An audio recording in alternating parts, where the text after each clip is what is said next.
عليكم ورحمة الله وبركاته. الحمد لله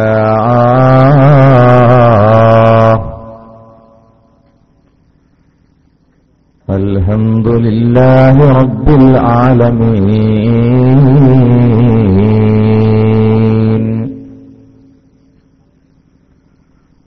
الصلاة والسلام على سيد المرسلين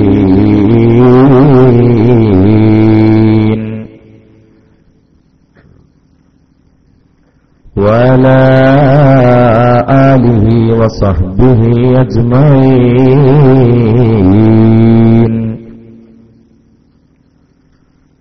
بسم الله عظيم القدرة والشان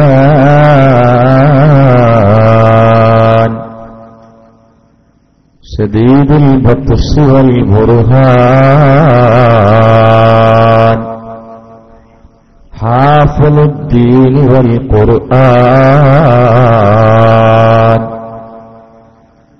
بسم الله ما شاء الله كان. بسم الله ما شاء الله كان. بسم الله ما شاء الله كان.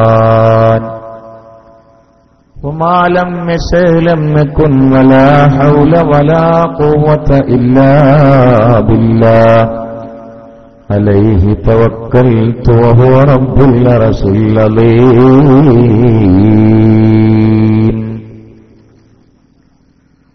حسبي الله لا إله إلا هو عليه توكلت وهو رب العرش العظيم.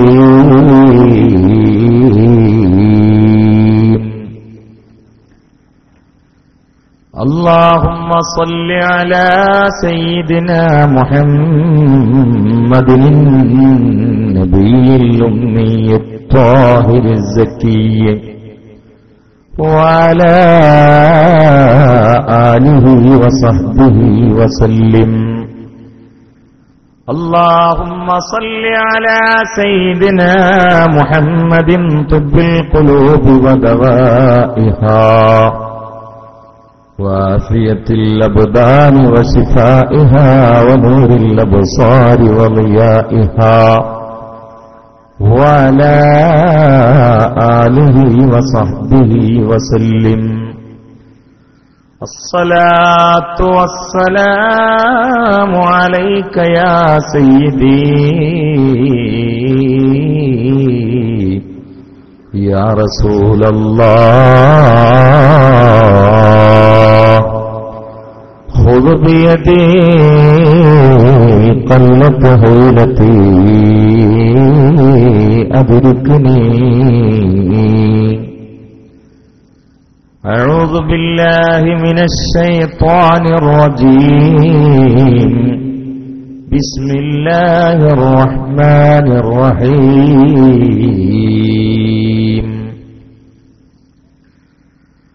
والنجم إذا هوى ما ضل صاحبكم وما غوى وما ينطق عن الهوى إن هو إلا وحي يوحى. صدق الله مولانا العلي العظيم. وقال نبينا وحبيبنا محمد صلى الله عليه وسلم: من ترك الصلاة متعمدا فقد كفر جهارا. صدق رسوله الكريم.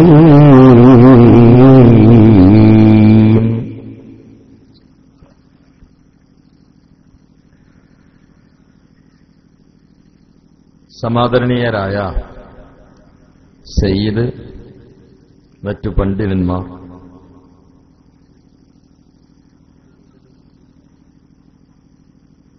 വിശുദ്ധമായ റജബിന്റെ മധ്യരാത്രിയിൽ അല്ലാഹുവിന്റെ പൊരുത്തത്തിന് വേണ്ടി അവനിഷ്ടപ്പെട്ട കാര്യങ്ങൾ പരാമർശിക്കുന്ന സദസ്സിൽ അല്ലാഹുവിന്റെ അപാരമായ അനുഗ്രഹം കൊണ്ട് ഒരുമിച്ചുകൂടിയ പ്രിയപ്പെട്ട രക്ഷിതാക്കൾ, കാരണവന്മാർ, സ്നേഹത്തിന്റെ പ്രതീകങ്ങളായ ചെറുപ്പക്കാർ, ഉമ്മതങ്ങന്മാർ, സർവശക്തനായ അല്ലാഹു നമ്മുടെ ഈ സംഗമം നാളെ സന്തോഷിക്കാനുള്ള അമലായി നമ്മിൽ നിന്ന് അംഗീകരിക്കട്ടെ. അറിഞ്ഞും അറിയാതെയും രാപ്പകലുകൾ ഭേദമന്യ ഇന്നുവരെ മനസ്സാ വാചാ കർമ്മണ ചെറുതും വലുതുമായി നമ്മിൽ സംഭവിച്ച എല്ലാ പാപങ്ങളും അല്ലാഹു നമുക്ക് മാപ്പ് നൽകട്ടെ.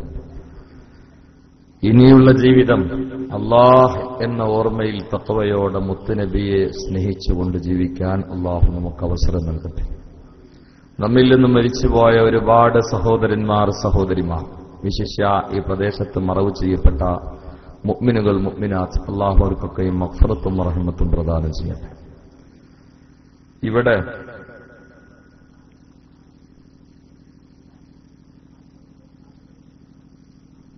പല കാര്യങ്ങളും പറയണമെന്നാണ് പലരും പല രൂപത്തിലും ഓർമ്മപ്പെടുത്തിയത്. ഇസ്രാ മിഅ്റാജ് പറയണമെന്ന് പറഞ്ഞ ആളുകളുണ്ട്. നിസ്കാരത്തെക്കുറിച്ച് ഓർമ്മപ്പെടുത്തണമെന്ന് പറയുമ്പോൾ ചില ആളുകൾ ഖബറിനെ കുറിച്ച് പറയണമെന്ന് പറഞ്ഞു, മരണം മറക്കരുത് എന്ന് പറഞ്ഞു. മുമ്പ് അവിടെ തിരിച്ചറിവ് പറഞ്ഞിട്ടുണ്ട്, അതിവിടെ പറയണമെന്ന് പറഞ്ഞു. ചിലർ ഉമറലി ശിഹാബ് തങ്ങളെ കുറിച്ച് പറയണമെന്ന് പറഞ്ഞു. ചിലർ വാഫഖിതങ്ങളെ മറക്കരുത് എന്ന് പറഞ്ഞു.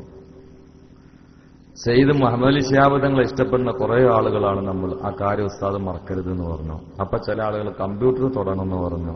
ചിലർ പറഞ്ഞ മൊബൈൽ കൊണ്ട് വല്ലാത്ത ശല്യമുണ്ട് എന്ന് പറഞ്ഞു. അങ്ങനെ ഞാനിപ്പോ ആകെ കുടുങ്ങിയിരിക്കുകയാണ്. ഏതായാലും അരിയും നെയ്യും തക്കാളി ഉള്ളിയൊക്കെ കിട്ടിയാൽ ഒരു നെയ്ച്ചോറ് വെക്കലുണ്ട്. അപ്പൊ ഞാനൊരു ചെമ്പും കൂടി കിട്ടി. ഈ സ്റ്റേജ് ഒരു ചെമ്പാ, ഒരു ബിരിയാണി വെപ്പ് വെക്കാനാണ് ഇപ്പോൾ ഉദ്ദേശിച്ചത്.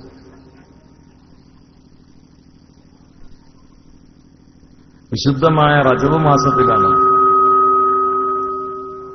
മൈക്ക് തന്നെ കൂക്കാൻ തുടങ്ങിക്കുന്നത്. ആളുകൾ കൂക്കുകയാണെങ്കിൽ നമുക്ക് സഹിക്കാം, മൈക്ക് കൂക്കിയാൽ സഹിക്കാൻ പറ്റില്ല.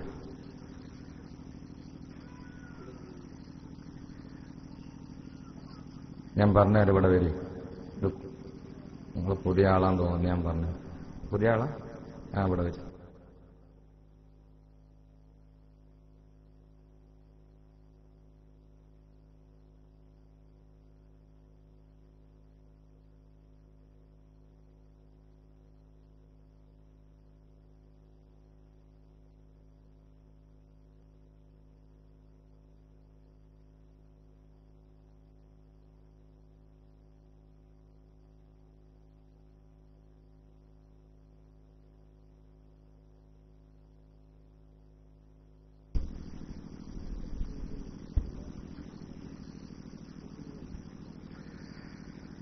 ാണ് നമ്മളുള്ളത്. ഇതൊരുപാട് മഹാന്മാരുടെ വഫാത്ത് സംഭവിച്ച മാസമാണ്. റസൂലുള്ളാഹി സ്വല്ലല്ലാഹു അലൈഹി വസല്ലമയുടെ പിതാ മഹാനായിരുന്ന, അവിടുത്തെ പിതൃവ്യനായിരുന്ന അബ്ബാസ് റളിയല്ലാഹു അൻഹു വഫാത്തായത് റജബ് മാസത്തിൽ, റജബ് 12-നാണ്, വെള്ളിയാഴ്ച. മുആവിയ റളിയല്ലാഹു തആല അൻഹു വഫാത്തായത് റജബിലാണ്. അബൂ ഹനീഫ റളിയല്ലാഹു അൻഹു വഫാത്തായത് റജബിലാണ്. അവർ വഫാത്തായ രാത്രിയിൽ ജനിച്ച മഹാനാണ് ഇമാമുന ശാഫിഈ. അവർ വഫാത്തായതും റജബിലാണ്. ശാഫിഈ മദ്ഹബിലെ രണ്ടാം ഷാഫിഈ എന്ന് അപരനാമത്തിൽ പ്രസിദ്ധനായി അബൂ സക്കരിയ യഹ്യ ഇബ്നു ശറഫുൻ നവവി, അവർ വഫാത്തായത് റജബിലാണ്. തുഹ്ഫയുടെ മുഅല്ലിഫായ മുസന്നിഫായ സാഹിബ് തുഹ്ഫ ഇബ്നു ഹജർ ഹൈതമി വഫാത്തായത് റജബിലാണ്. ഇന്ത്യയിൽ ലക്ഷക്കണക്കിന് ആളുകളുടെ ഇസ്ലാം ആശ്ലേഷത്തിന്റെ പിറകിൽ അത്ഭുതകരമായി പ്രവർത്തിച്ച ഖാജ മുഈനുദ്ദീൻ ചിശ്തി അജ്മീരി വഫാത്തായത് റജബിലാണ്. മഹാനായ പാണക്കാട് സയ്യിദ് ഉമർലി ശിഹാബ് തങ്ങൾ വഫാത്തായത് റജബിലാണ്. അല്ലാഹു അവർക്കൊക്കെയും ദറജ ഉയർത്തി കൊടുക്കട്ടെ. റജബ് മാസത്തിൽ വഫാത്തായ ആളുകളൊന്ന് ഓർത്തുകൊണ്ട് പ്രസംഗം തുടങ്ങുക എന്നത് അവരുടെ മദദിന് കാരണമാണ്. അല്ലാഹു അവർക്കൊക്കെയും ദറജ ഉയർത്തി കൊടുക്കട്ടെ. അവരുടെ ബർക്കത്ത് കൊണ്ട് അള്ളാഹു നമ്മെ നന്നാക്കി തരട്ടെ. അള്ളാഹു അവരുടെ ബർക്കത്ത് കൊണ്ട് നമ്മെ ഇസ്സത്തിലാക്കി തരട്ടെ. അള്ളാഹു അവരുടെ കറാമത്ത് കൊണ്ട് നമ്മെ സകല മേഖലകളിലും ദില്ലത്തിൽ നിന്ന് രക്ഷപ്പെടുത്തട്ടെ. ഇസ്സത്തും റിഫഅത്തും ഖുവ്വത്തും ത്വാഖത്തും ഹിമ്മത്തും തുമഅ്നീനത്തും ബർക്കത്തും നമാഉം അള്ളാഹു നമുക്ക് ഏറ്റി തരട്ടെ. ബിന്നബിയിൽ മുസ്തഫ മുഹമ്മദ് സല്ലല്ലാഹു അലൈഹി വസല്ലം. ഒരു ചാരി നിൽക്കാൻ എപ്പോഴും ഒരു ഏണി നല്ലതാണ്. ഒരു അഡ്രസ് എപ്പോഴും നല്ലതാണ്. അഡ്രസ്സാണ് വിഷയം. അഡ്രസ്സാണ് വിഷയം. അഡ്രസ് എപ്പോഴും വിലപ്പെട്ടതാ.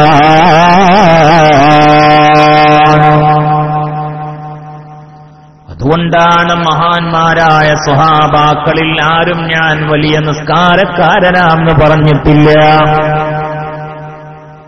ആരും ഞാൻ വലിയ നോമ്പുകാരനാണെന്ന് പറഞ്ഞിട്ടില്ല. ഞാൻ വലിയ ഹജ്ജുകാരനാണെന്ന് പറഞ്ഞിട്ടില്ല.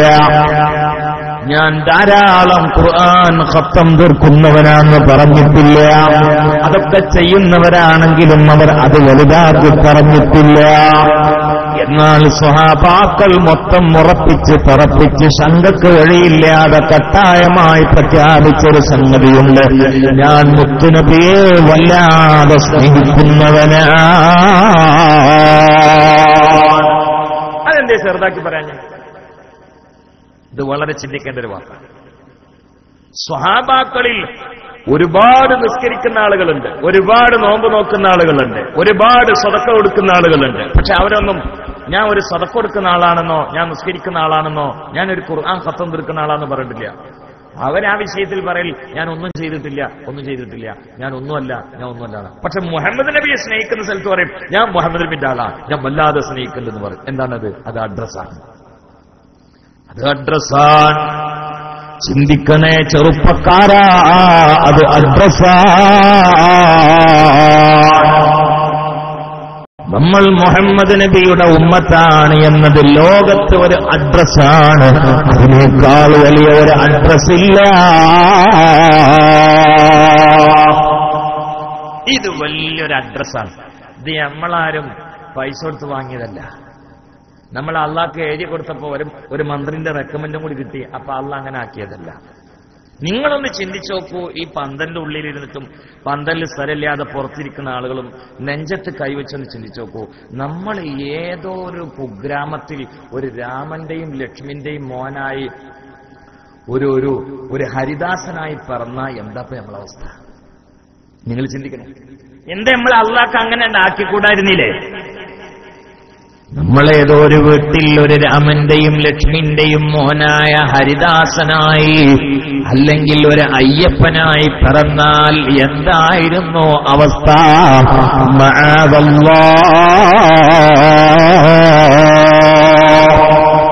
ഓ ചെറുപ്പക്കാരാ, അള്ളാഹു നമ്മെ മനുഷ്യരാക്കി, അള്ളാഹു നമ്മെ മുസ്ലിമാക്കി. പോരാ, അള്ളാഹു നമ്മെ ഉമ്മത്ത് മുഹമ്മദിൽ മെമ്പറാക്കി. അൽഹംദുലില്ലാഹ്.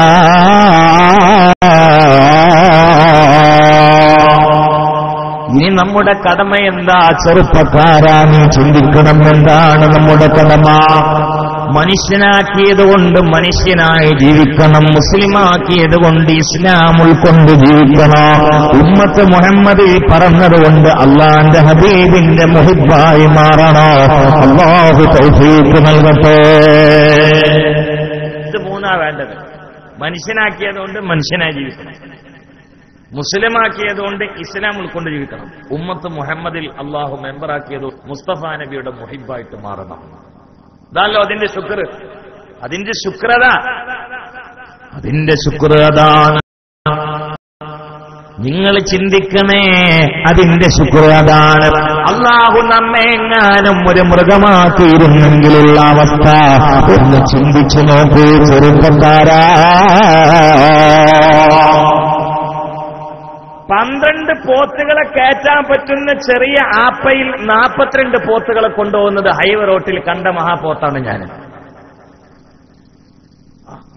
12 പോത്തുകളെ കൊണ്ടുപോകുന്ന ചെറിയ വണ്ടിയിൽ 42 പോത്തുകളെ കയറ്റി കൊണ്ടുപോകുന്നു. എന്നിട്ട് ചില പോത്തുകളുടെ വായിൽ നിന്ന് നൊരയും പതിങ്ങനെ ഉതിർന്ന് വീണിട്ട് അത് കേലമായി താഴോട്ട് ഇങ്ങനെ ഉറ്റി വീഴുന്ന് വളരെ ലോക്കപ്പിലുള്ളതിനേക്കാളും ക്രൂരമർദ്ദന തണ്ടന താടന പീഡനത്തിന് വിധേയമാക്കപ്പെട്ട അവസ്ഥയിൽ ഈ കന്നുകാലികളെ കൊണ്ടുപോകുന്നു. അതിൽ തന്നെയും ചില പോത്തുകളുടെ തൊലിയിലതാ മുറിവ് പറ്റിയിട്ട് രക്തം കട്ട പിടിച്ചിരിക്കുന്നു. കാരണം അത് ഈ വണ്ടിയിൽ നിന്ന് ഇറക്കിയിട്ട് നടക്കുമ്പോഴും നടക്കാത്തതിന്റെ പേരിൽ ആണി തറച്ച വടി കൊണ്ട് പിടച്ചതാ. ഇതൊക്കെ നടത്തി എന്നിട്ട് താഴെ ഇറക്കിയിട്ട് നടത്തത്തിന് സ്പീഡ് കുറഞ്ഞാല് വേണ്ട വെള്ളം നോക്കണ്ട, നടത്തത്തിന് സ്പീഡ് കുറഞ്ഞാല് ആണി തറച്ച വടി കൊണ്ട് അടിച്ചിട്ടാണ് ഈ മുറിവായത് എന്നൊരാൾ എന്നോട് പറഞ്ഞു. ആ പോത്തുകളെ കൂട്ടത്തിൽ നമ്മളെ പെടുത്തി എന്തായിരുന്നു അവസ്ഥ അല്ലേ? നമ്മളൊക്കെ നമ്മുടെ വീട്ടില് കല്യാണം ഉണ്ടായാലേ നമ്മളിങ്ങനെ കൂടിയിരുന്ന് തീരുമാനിക്കും എവിടെയാണ് പന്തലിടേണ്ടത്, ഓഡിറ്റോറിയത്തിലാണോ വീട്ടിലാണോ വേണ്ടത്, എന്താ ബിരിയാണിയോ നെയ്ച്ചോറോ കോഴിയോ ചെമ്മീനോ പൊരിച്ചതോ വറുത്തതോ പുഴുങ്ങിയതോ, എവിടൊക്കെ പറയേണ്ടത് ആരൊക്കെ പറയേണ്ടത് ഒക്കെ തീരുമാനിക്കും. പക്ഷെ അപ്പൊ തൊഴുത്തിലുണ്ടാകും പോത്ത്. ഏതെങ്കിലും ഒരാൾ ഈ പോത്തിനോട് പോയിട്ട് ഞങ്ങൾ ബിരിയാണി വെക്കാനാ തീരുമാനമുണ്ടായത്, നിന്റെ അഭിപ്രായം എന്താ എന്ന് ചോദിക്കലില്ല. ചോദിച്ചവൻ വലിയ പോത്തായി മാറുകയാ. ചോദിക്കലില്ല. ഈ പോത്തുകൾ ആ കൂട്ടിൽ അങ്ങനെ കിടക്കുന്നുണ്ടാവും. നമ്മൾ വലിയ തീരുമാനക്കാർക്കാണ്. നമ്മുടെ റോട്ടിലൂടെ ഇടയ്ക്കിടയ്ക്ക് കുറെ പോത്തുകൾ ഇങ്ങനെ കൊണ്ടുപോകണ കാണാം അല്ലേ? ഒരു 10-12 പോത്തുകളൊക്കെ ഒന്നാഴ്ച ഇങ്ങനെ കൊണ്ടുപോകും. ബാക്കിൽ ഒരാൾ ചാട്ടവാറ എടുത്തിട്ട് ബാക്കിൽ നടക്കുന്നുണ്ടാവും. ഈ പോകുന്ന പോത്തുകളെ കൂട്ടത്തിൽ ഒരൊറ്റ പോത്തും പാന്റ് ഇട്ടിട്ടില്ല, ട്രൗസർ ഇട്ടിട്ടില്ല, ബനിയൻ ഇട്ടിട്ടില്ല. കാണുന്ന ആൾക്കാർക്ക് അതിൽ പരാതിയില്ല. അല്ലാ, തുണിയെടുക്കാത്തൊരു പോത്ത് പോയിന് എന്നുള്ളത് ആരെങ്കിലും പറഞ്ഞിട്ട് നിങ്ങൾ? പടച്ചോനെ, ഞാൻ അങ്ങാടിയിൽ പഴംപൊരിയും ചായ ഇങ്ങനെ കുടിക്കുന്ന സമയത്ത് ഒന്നിടാത്തൊരു പോത്താണ്ട് പോയിന്ന് ഏതെങ്കിലും ഒരാൾ പറഞ്ഞാൽ ആ പറഞ്ഞ ആളെ നമ്മൾ എന്താക്ക? ആർക്കും പരാതിയില്ല. നിങ്ങൾ ചിന്തിക്ക, ആ പോത്തുകൾ ഇങ്ങനെ കൊണ്ടുപോകുന്ന ഒരു ബാക്കിൽ ഒരാളുണ്ടാവുമല്ലോ, അയാൾ ഇതേപോലെ പോയാൽ എന്തായിരിക്കും അങ്ങാടിയിലെ അവസ്ഥ? അപ്പൊ നമ്മൾ അള്ളാഹു ഇങ്ങനെ വേറിട്ട ചിന്തയിൽ തന്നെ മനുഷ്യനാക്കി എന്ന് മാത്രമല്ല അള്ളാഹു മുസ്ലിമാക്കി. മാത്രമല്ല അമ്പിയാക്കൾ പോലും കൊതിക്കുന്ന രംഗമാണ് ഉമ്മത്ത് മുഹമ്മദിൽ പെടാൻ. സുബ്ഹാനല്ലാഹ്, അള്ളാഹുവിന്റെ ഔദാര്യം കൊണ്ട് അള്ളാഹു നമ്മെ ഉമ്മത്ത് മുഹമ്മദിൽ മുമ്പറാക്കി. ഓ ചെറുപ്പക്കാരാ, ഇതാണ് അള്ളാഹു നൽകിയിട്ടുള്ള ഏറ്റവും വലിയ അനുഗ്രഹം. നമുക്ക് നൽകിയിട്ടുള്ള കറൻസിയില്ലേ, നമുക്ക് നൽകുന്ന ദർഹമില്ലേ, നമുക്ക് നൽകുന്ന ദീനാറില്ലേ, നമ്മുടെ ആഡംബര വണ്ടികളും ആഡംബര വീടുകളുമില്ലേ, നമ്മുടെ സന്താനങ്ങളില്ലേ, നമ്മുടെ സമ്പത്തുകളില്ലേ, ഇതൊന്നും ഈ അനുഗ്രഹത്തിന്റെ മുമ്പിൽ ഒന്നുമല്ല. ഏറ്റവും വലിയ അനുഗ്രഹം ഈമാനാ. ഏറ്റവും വലിയ അനുഗ്രഹം അത് ഈമാനാ. ഈമാന്റെ മുമ്പിൽ മറ്റുള്ളൊന്നും ഒരനുഗ്രഹമല്ല. അൽമാലു വൽ ബനൂന സീനത്തുൽ ഹയാത്തിദ് ദുനിയാ വൽ ബാഖിയാത്തുസ് സാലിഹാത്ത് ഖൈറുൻ ഇൻദ റബ്ബിക സവാബൻ വ ഖൈറുൻ അമലാ. അൽമാലു സമ്പത്തില്ലേ, വൽ ബനൂന സന്താനങ്ങളില്ലേ, സീനത്തുൽ ഹയാത്തിദ് ദുനിയാ ദുനിയാവിയായ ജീവിതത്തിന്റെ അലങ്കാരങ്ങളും മിക്കുലി വിഭവങ്ങളുമാണ്. വൽ ബാഖിയാത്തുസ്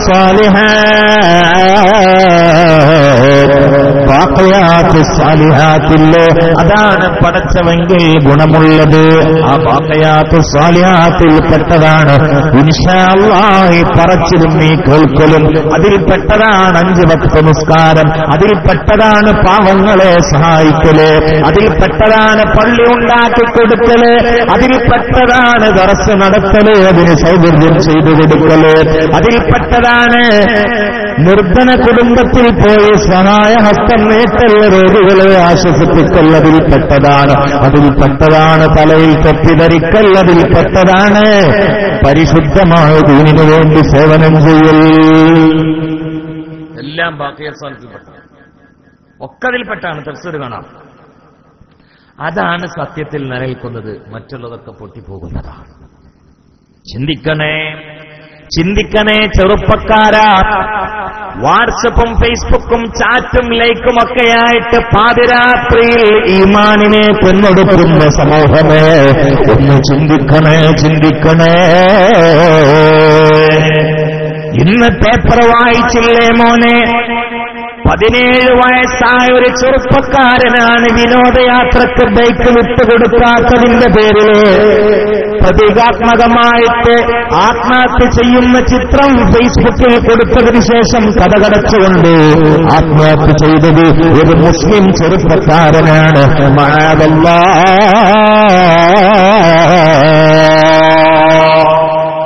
വയനാട് ചുരം കയറാൻ വീട്ടിലുള്ള ബൈക്ക് വിട്ടുകൊടുക്കാത്തതിന്റെ പേരിൽ ഉമ്മയോടുള്ള പ്രതിഷേധം കൊണ്ട് കടുത്തിൽ കയറ് തൂക്കി ജീവനൊടുക്കിയ 17കാരൻ എന്ത് പറ്റി സഹോദരാ, എന്ത് പറ്റി സഹോദരാ? ഇന്നത്തെ പേപ്പറിൽ റിപ്പോർട്ട് ചെയ്യാൻ പറയും. നിങ്ങൾ വായിച്ചോ? വായിച്ചില്ലേ? ചോദിച്ച് ഞങ്ങൾ കുറച്ച് കുട്ടികൾ കൂടിയിട്ട് വിനോദത്തിന് പോകാനാണ് ബൈക്ക് വിട്ടെന്ന് പറഞ്ഞ്. ഉമ്മ പറഞ്ഞ്, ഉമ്മ ബൈക്ക് വിട്ടെടുക്കാത്ത ഈമാൻ പൊളിയുന്ന വിഷയം എന്ന് പറഞ്ഞിട്ടല്ല, എനിക്ക് ലൈസൻസ് ഇല്ലല്ലോ, ലൈസൻസ് ഇല്ലല്ലോ പോകാതെ പോലീസുകാരുടെ പെടും, ആ പ്രശ്നമാണ് വിട്ടില്ല എന്ന് പറഞ്ഞു. ലൈസൻസ് ഇല്ലാതെ എടുത്ത് പോകാൻ നിൽക്കണ്ട. കാരണം ലൈസൻസ് കിട്ടാൻ പ്രായമായിട്ടില്ല, SSLC പരീക്ഷ എഴുതിയിരിക്കാം. സുബ്ഹാനല്ലാഹ്, പരീക്ഷ എഴുതി നല്ല മാർക്കോടെ വിജയിച്ച പയ്യന് ലൈസൻസ് ഇല്ലാത്തത് കൊണ്ട് ബൈക്ക് വിട്ടുകൊടുക്കാത്തതിന്റെ പേരിൽ ഉമ്മയോടുള്ള പ്രതിഷേധം കൊണ്ട് അതാ ആത്മഹത്യ ചെയ്ത ഒരു ചെറുപ്പക്കാരന്റെ റിപ്പോർട്ട് വായിച്ചുകൊണ്ട് ഞെടുങ്ങിയ സമൂഹമേ, കണ്ടുകൊണ്ട് അത്ഭുതപ്പെട്ട് അന്താളിച്ച സമൂഹമേ, എന്ത് പറ്റി സമൂഹത്തിനെ? ഇനിയും ചിന്തിക്കാൻ സമയം വൈകണോ? ഇനിയും ചിന്തിക്കാൻ സമയം വൈകണോ? മോനെ, ആരോഗ്യം നശിക്കുന്നതാണ്, ആയുസ് കത്തിപ്പോകുകയാണ്, മരണത്തിലേക്കടുത്തുകൊണ്ടിരിക്കുകയാണ്. ഇന്നലെ ഞാൻ വാള് പറഞ്ഞിരുന്നത് ബഹുമാനപ്പെട്ട കോഴിക്കോട് കാളി ജമലുല്ലേലി തങ്ങളുടെ മഹല്ലിലാണ്. തങ്ങൾ പാപ്പ ക്ഷണിച്ചതുകൊണ്ട് പോയി വാള് പറയുമ്പോ ഞാൻ പറഞ്ഞുകൊണ്ടിരിക്കുന്നത് ഖിയാമത്ത് നാളിന്റെ അടയാളങ്ങളാണ്. അതിൽ ഞാൻ ഖിയാമത്ത് നാളിന്റെ അടയാളങ്ങളിൽ പെട്ടതാണ് കസറത്ത് ഫുജ്റത്തുൽ മൗത്ത്, കൊടുന്നനെയുള്ള മരണം അധികരിക്കൽ എന്ന ഹദീസ് വിശദീകരിക്കുമ്പോ എന്റെ വാളിന്റെ സദസ്സിൽ സംഭാവന നൽകിയ ഒരു ചെറുപ്പക്കാരൻ അറ്റാക്ക് പിടിച്ച് മരിക്കുകയാ. ഇത് ഇന്നലത്തെ രാത്രിയിൽ എന്റെ സദസ്സിൽ അനുഭവമാ. ഇന്നലത്തെ രാത്രിയിൽ എന്റെ സദസ്സിൽ അനുഭവമാണ്. ബഹുമാനപ്പെട്ട ജമീൽ തങ്ങളുടെ മഹല്ലില് അന്ത്യകാലം മുഴങ്ങുന്നോ എന്നുള്ള വിഷയം കൈകാര്യം ചെയ്യാനാണ്. അപ്പൊ ഞാനൊരു 10-20 കാരണങ്ങളൊക്കെ പറഞ്ഞിട്ട് അവസാനം കസറത്ത് ഫുജ്റത്തുൽ മൗത്ത് എന്ന വാക്കെടുത്തിട്ട് വിശദീകരിക്കാം. ആ സദസ്സിൽ അത് വിശദീകരിക്കാൻ തുടങ്ങിയപ്പോ ഒരാള് എന്ന് പറഞ്ഞാൽ ആ പരിപാടിക്ക് സംഭാവന തന്നൊരു മനുഷ്യൻ അറ്റാക്ക് കുടിച്ചാണ് മരിച്ചു. അല്ലാഹു മഗ്ഫിറത്ത് കൊടുക്കട്ടെ. കണ്ണ് തുറക്കണേ, തുറക്കേണ്ടത് ഇതൊന്നുമല്ല. ഞാൻ ഈ കണ്ണ് തുറക്കണെന്ന് പറഞ്ഞത് ഈ കണ്ണിനെ കുറിച്ചല്ല. തുറക്കേണ്ടത് ഇവിടെ 2 കണ്ണുണ്ട്, അത് തുറക്കണം. ഇതിങ്ങനെ തുറന്നാ എനിക്ക് നിങ്ങളെയും കാണാം, നിങ്ങൾക്ക് ഇനിയും കാണാം. ഇനി തേങ്ങാച്ചോറൊന്നും മനസ്സിലാവും, നെയ്ച്ചോറൊന്നും മനസ്സിലാവും. കോഴി പൊരിച്ചതാണെങ്കിൽ അതും തിരും, ചെമ്മീൻ വാരി തിന്നാനും അറിയാം. പിന്നെ നിങ്ങളൊക്കെ തടിമണ്ണ് എനിക്കറിയാം, എന്റെ തടിമണ്ണ് എന്നൊക്കെ അറിയാം. നമ്മളിട്ട കുപ്പായത്തിന്റെ കളർ കാണുള്ളൂ അറിയാം. പന്തലുള്ളടത്ത് അതിന്റെ ഓട്ട് പോയിരിക്കണമെങ്കിൽ മഴ ഉള്ളൂല എന്നുള്ളതും കണ്ണോണ്ട് നോക്കിയാൽ പന്തൽ, ഇതൊക്കെ അറിയാം. ഇതൊക്കെ തുറന്ന് അങ്ങനെയൊക്കെ ഒരുപാട് ഉപകാരമുണ്ട്. പക്ഷെ തുറക്കേണ്ടത് ഇവിടെ ഒരു കണ്ണുണ്ട്, അത് തുറക്കണം. ഇവിടെ ഒരു കണ്ണുണ്ട്, അത് തുറക്കണം. അകക്കൺ തുറന്നൊന്നേ നോക്കൊന്നേ മൂടാ, ഉത്സാരം വന്നാലുറങ്ങാമോ കേടാ. ഇബ്രാഹിം നബി റളിയല്ലാഹു തആല അൻഹുവിന്റെ മുമ്പിൽ ഒരു ചെറുപ്പക്കാരൻ വന്ന് തൗബ ചെയ്തുകൊണ്ട് തമ്മാടിയായ ആ ചെറുപ്പക്കാരൻ സാലിഹാവുകയാണ്. പിന്നീട് ഈ ചെറുപ്പക്കാരനെ ഒരിക്കൽ ഒഴിഞ്ഞൊരു സ്ഥലത്തിരുന്ന് കരയുന്നത് കാണുകയാണ്. ഒഴിഞ്ഞൊരു സ്ഥലത്തിരുന്നു കൊണ്ട് പൊട്ടി കരയുന്ന ഈ ചെറുപ്പക്കാരനോട് ഇബ്രാഹിം നബി റളിയല്ലാഹു തആല ചോദിച്ചു, എന്താ മോനെ നീ അങ്ങോട്ട് നോക്കി കരയുന്നത്? ആ സമയത്ത് പറഞ്ഞു, ആ സ്ഥലത്ത് വെച്ചുകൊണ്ടാണ് ഞാൻ അല്ലാഹുവിന്റെ പൊരുത്തമില്ലാത്ത കൊല ചെയ്തത്. ആ സ്ഥലത്ത് വെച്ചുകൊണ്ടാണ് ഞാൻ അന്യപെണ്ണുങ്ങളുമായി വ്യഭിചരിച്ചത്. ആ സ്ഥലത്ത് വെച്ചുകൊണ്ടാണ് ഞാൻ കവർച്ച നടത്തിയത്. അല്ലാഹുവിന്റെ ഭൂമിയിൽ പടച്ചവന് ഇഷ്ടമില്ലാത്ത തമ്മാടിത്തരങ്ങൾക്ക് ഞാൻ ഉപയോഗപ്പെടുത്തിയ ആ സ്ഥലത്ത് വെച്ചുകൊണ്ട് ഖേദിച്ച് പറയുകയാ. അതൊക്കെ തുറന്നൊന്ന് നോക്കൊന്ന് മൂട, ഉത്സാരം വന്നാലുറങ്ങാമോ കൂടാ. പകൽ കണ്ണാടച്ചാലിരുളാമോ പോട്ട, ചന്തം പീഡിച്ചാൽ പജുറാമോ പൊട്ട. പൊട്ടാനി മുന്തുള്ളി പിച്ചോറെ കാട്ട, പിന്നീന്ന് കാട്ടം ചുമന്നോരു കോട്ട. പെട്ടെന്ന് ചത്താൽ ചതേമല്ല പോട്ട, പറഞ്ഞോടൽക്ക് ബഹുമാനം പൊട്ട. കൽബിന്റെ കണ്ണൊന്ന് തുറക്കുമോനെ, കൽബിന്റെ കാതൊന്ന് തുറക്കുമോളെ. അപ്പോൾ നമുക്ക് മനസ്സിലാകും എന്തിനു വേണ്ടിയാ നാം സൃഷ്ടിക്കപ്പെട്ടത്, എങ്ങോട്ടാ നാം പോയിക്കൊണ്ടിരിക്കുന്നത്. ഈ ദുനിയാവിന്റെ അന്തസ്സ് എത്രയുള്ളോ, യഥാർത്ഥ അന്തസ്സുള്ള ലോകമേതാ എന്നറിയണമെങ്കിൽ കൽബിന്റെ കവാടങ്ങൾ തുറക്കണം. അല്ലാഹു അതിന് തൗഫീഖ് നൽകട്ടെ. ഇത് തുറന്നിട്ടില്ലെങ്കിൽ ഒരു കാര്യമില്ല. അള്ളാഹു നമ്മുടെ കൽബ് തുറന്നേറ്റെ. ഒന്നാമീൻ പറയും, അള്ളാഹു നമ്മുടെ കൽബ് തുറന്നേറ്റെ. ഈ വൈകുന്നേരം കണ്ടായാലും ബറാക്ക് ഒബാമ നാട്ട് അവസരം ഇട്ടിട്ട് പല്ലിന്റെയും ചുണ്ടിന്റെ ഇടയിൽ പാമ്പരാഗം വെച്ചിട്ട് കല്യാണപ്പേര തെരഞ്ഞെടുക്കണ കൗമിന് ഇത് തിരിയില്ലാന്ന് എനിക്കറിയാം. ഇത് തിരിയില്ല. അവർക്ക് തിരിയും. അറ്റാക്ക് പിടിച്ചിട്ട് റൂഹ് ഇങ്ങോട്ട് തിരിയണ സമയത്ത് കാട്ടാണ്ട് പുറത്തു വന്ന് തിരിയും. അവരെ തിരിയും. എന്നാലും അങ്ങോട്ട് എത്താത്ത കുറെ ആളുകൾ ഉണ്ടാവുമല്ലോ ചെറുപ്പക്കാരങ്ങളെ കൂട്ടത്തിൽ. ഇനി എത്തിയ ആളുകൾക്ക് നിങ്ങൾക്ക് പറഞ്ഞു കൊടുക്കാമല്ലോ, കൽബിന്റെ കണ്ണൊന്ന് തുറക്ക്, ചിന്തിക്കണം ചെറുപ്പക്കാരാ. ഈ കണ്ണൂര് വലിയൊരു മുതലാളി, കണ്ണൂര് വലിയൊരു മുതലാളി, അദ്ദേഹത്തിന്റെ മോളെ കല്യാണത്തിന്റെ നിക്കാഹിന് വേണ്ടി പന്തലിൽ അങ്ങോട്ടിരുന്നു. എന്നിട്ട് നിക്കാഹിന് വേണ്ടി ഇരുന്നിട്ട് നിക്കാഹിന്റെ വാക്കുകൾ പറഞ്ഞു തുടങ്ങിയിട്ടുള്ളൂ, അറ്റാക്ക് പിടിച്ചു മരിച്ചു. സുബ്ഹാനല്ലാഹ് സുബ്ഹാനല്ലാഹ്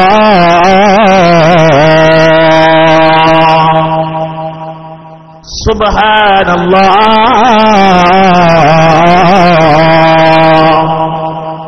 എത്രയെത്ര കല്യാണ മാമാങ്കങ്ങളാണ് മരണവീടായി മാറിയത്. ബിരിയാണി തട്ടാൻ വേണ്ടി ഉണ്ടാക്കിയ പന്തലിൽ മയ്യിത്ത് കുളിപ്പിച്ചത്. സുബ്ഹാനല്ലാഹ്. പ്രിയപ്പെട്ടവരെ ചിന്തിക്കണേ, പ്രിയപ്പെട്ടവരെ ചിന്തിക്കണേ. ഈ ദുനിയാവ് പരീക്ഷണത്തിന്റെ പോർക്കളമാണ്. അവിടെ തഖ്വ എന്നത് അല്ലാഹുവിന്റെ പൊരുത്തത്തിൽ പിടിച്ചു നിൽക്കാനുള്ള ആരോഗ്യമാണ്. അതില്ലാത്തവൻ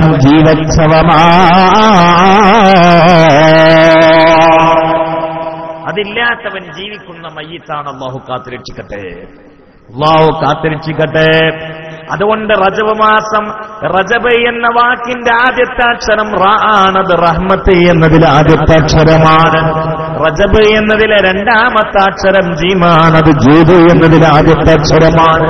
റജബ് എന്നതിലെ അവസാനത്തെ അക്ഷരം ബാണത്. ബിർറ് എന്നതിലെ ആദ്യത്തെ അക്ഷരമാണ്. റഹ്മത്തും ജൂദും ബിർറുമൊക്കെയാണ് ഈ മാസം. കണ്ടോ നിങ്ങള്, അല്ലാഹുവിന്റെ റസൂൽ ഇസ്രാഉം മിഅ്റാജും സംഭവിച്ചത് ഈ മാസത്തിലാണ്. ഞാൻ ആ ചരിത്രങ്ങളിലേക്ക് കടക്കുകയല്ല, പക്ഷെ പ്രധാനപ്പെട്ട ഒന്ന് രണ്ട് കാര്യങ്ങൾ പറയുകയാണ്. ഒന്ന്, ഇവിടെ ചിന്തിക്കേണ്ട ഒരു വിഷയം, മുസ്തഫ നബി സല്ലല്ലാഹു അലൈഹി വസല്ലമയുടെ 63 കൊല്ലത്തെ ആയുസ്സിനിടയിൽ ഒരു കൊല്ലത്തിനുള്ള പേര് ആമുൽ ഹുസ്നി എന്നാണ്.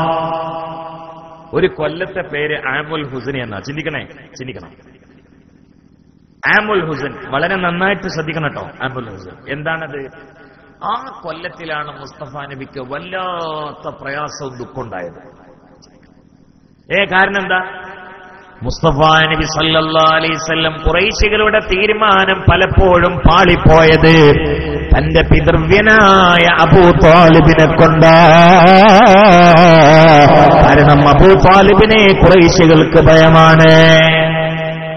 എന്നാൽ അബൂ താലിബ് പ്രത്യക്ഷത്തിൽ ഈമാൻ ഉൾക്കൊണ്ടിട്ടുമില്ല. ഖൽബിന്റെ ഉള്ളിലുണ്ടായിരുന്നു, പക്ഷേ നാക്കുകൊണ്ട് പറഞ്ഞിട്ടില്ല. എന്നാലും ഖുറൈശികൾ പലപ്പോഴും കടുത്ത തീരുമാനങ്ങളിൽ നിന്ന് പിന്മാറിയത് അബൂ താലിബിനെ കൊണ്ടാ. അബൂ താലിബ് മുസ്തഫ നബിക്കൊരു പരിചയ. ഇനി അബൂ താലിബിന്റെ കണ്ണ് വെട്ടിച്ചുകൊണ്ട് പലപ്പോഴും അടി കിട്ടിയിട്ടുണ്ട്, പലപ്പോഴും ചീത്ത വിളിച്ചിട്ടുണ്ട്, പലപ്പോഴും പരിഹസിച്ചിട്ടുണ്ട്. കഅബ ശരീഫിന്റെ പരിസരത്ത് വന്നുകൊണ്ട് സുജൂദ് ചെയ്യുന്ന അല്ലാഹുവിന്റെ റസൂലിനെ തവള് വന്നിട്ട് കാലുകൊണ്ട് ചവിട്ടിയിട്ടുണ്ട്. അല്ലാഹുവിന്റെ റസൂൽ സുജൂദിൽ കിടക്കുമ്പോ അവിടുത്തെ കഴുത്തിൽ ചീഞ്ഞാറുന്ന ഒട്ടകത്തിന്റെ കുടൽമാല ചാർത്തിയിട്ടുണ്ട്. പക്ഷെ പലപ്പോഴും ഇങ്ങനെയുള്ള പരീക്ഷണങ്ങളും ബുദ്ധിമുട്ടുകളും അക്രമങ്ങളും അടിയും തുപ്പും ചവിട്ടുമൊക്കെ സ്വീകരിച്ചിട്ട് ക്ഷീണിതനായി വീട്ടിലേക്ക് കയറി വരുമ്പോ അവിടെ അതാ സ്വീകരിച്ചുകൊണ്ട് ആശ്വാസത്തിന്റെ മന്ത്രം മുഴക്കാൻ ഒരു കുടുംബിനി ഉണ്ടായിരുന്നു. ഉമ്മ, ആരാ കുടുംബിനി എന്നറിയോ? ഖദീജത്തുൽ കുബ്ര റളിയല്ലാഹു തആല അൻഹാ വഫാത്തായതും അബൂ താലിബ് വഫാത്തായതും ഒരേ കൊല്ലത്തിലാ.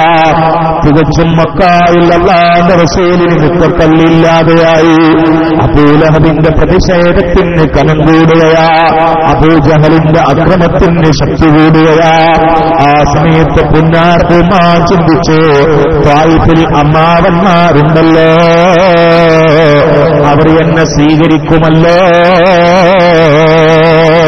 മക്ക എന്നെ വെടിഞ്ഞാലെന്താ, മൂത്താപ്പ എന്നെ കല്ലെറിഞ്ഞാലെന്താ, മൂത്താപ്പ എന്നെ ആക്ഷേപിച്ചാലെന്താ, ത്വായിഫിലുള്ള കുടുംബക്കാരെന്നെ സ്വീകരിക്കുമല്ലോ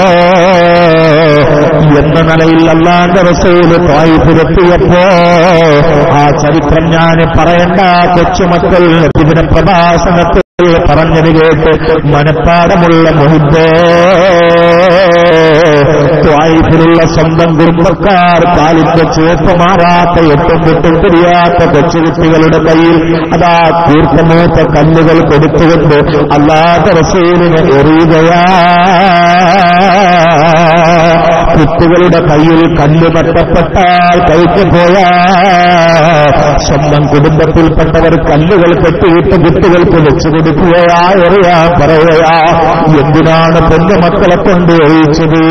എറിഞ്ഞിട്ട് അല്ലാഹുവിന്റെ റസൂൽ ഓറുകൊണ്ട് മുറിവായി തന്നെ വീണ് മരിച്ചാൽ കുടുംബത്തിൽപ്പെട്ട പക്വതയുള്ള ആളുകൾ എറിഞ്ഞു കൊന്നു എന്ന് ചരിത്രത്തിൽ വരാതിരിക്കാൻ ആ കുഞ്ഞുമക്കളെ കൊണ്ട് എറിയിക്കുകയാ. എറിഞ്ഞെറിഞ്ഞ് അല്ലാഹുവിന്റെ റസൂലിന്റെ കാൽപാദത്തിലൂടെ രക്തം പമ്പ് ചെയ്തില്ലോ. ത്വായിഫിന്റെ മണൽ മരുഭൂമി ചഞ്ചായമണിഞ്ഞില്ലോ. അല്ലാഹുവിന്റെ റസൂൽ ഒരുപാട് ഓടിയില്ലോ. റസൂൽ 3.5 മൈൽസോളം ഓടിയത് സൗദി ഗവൺമെന്റ് അടയാളപ്പെടുത്തിയിട്ടില്ലോ.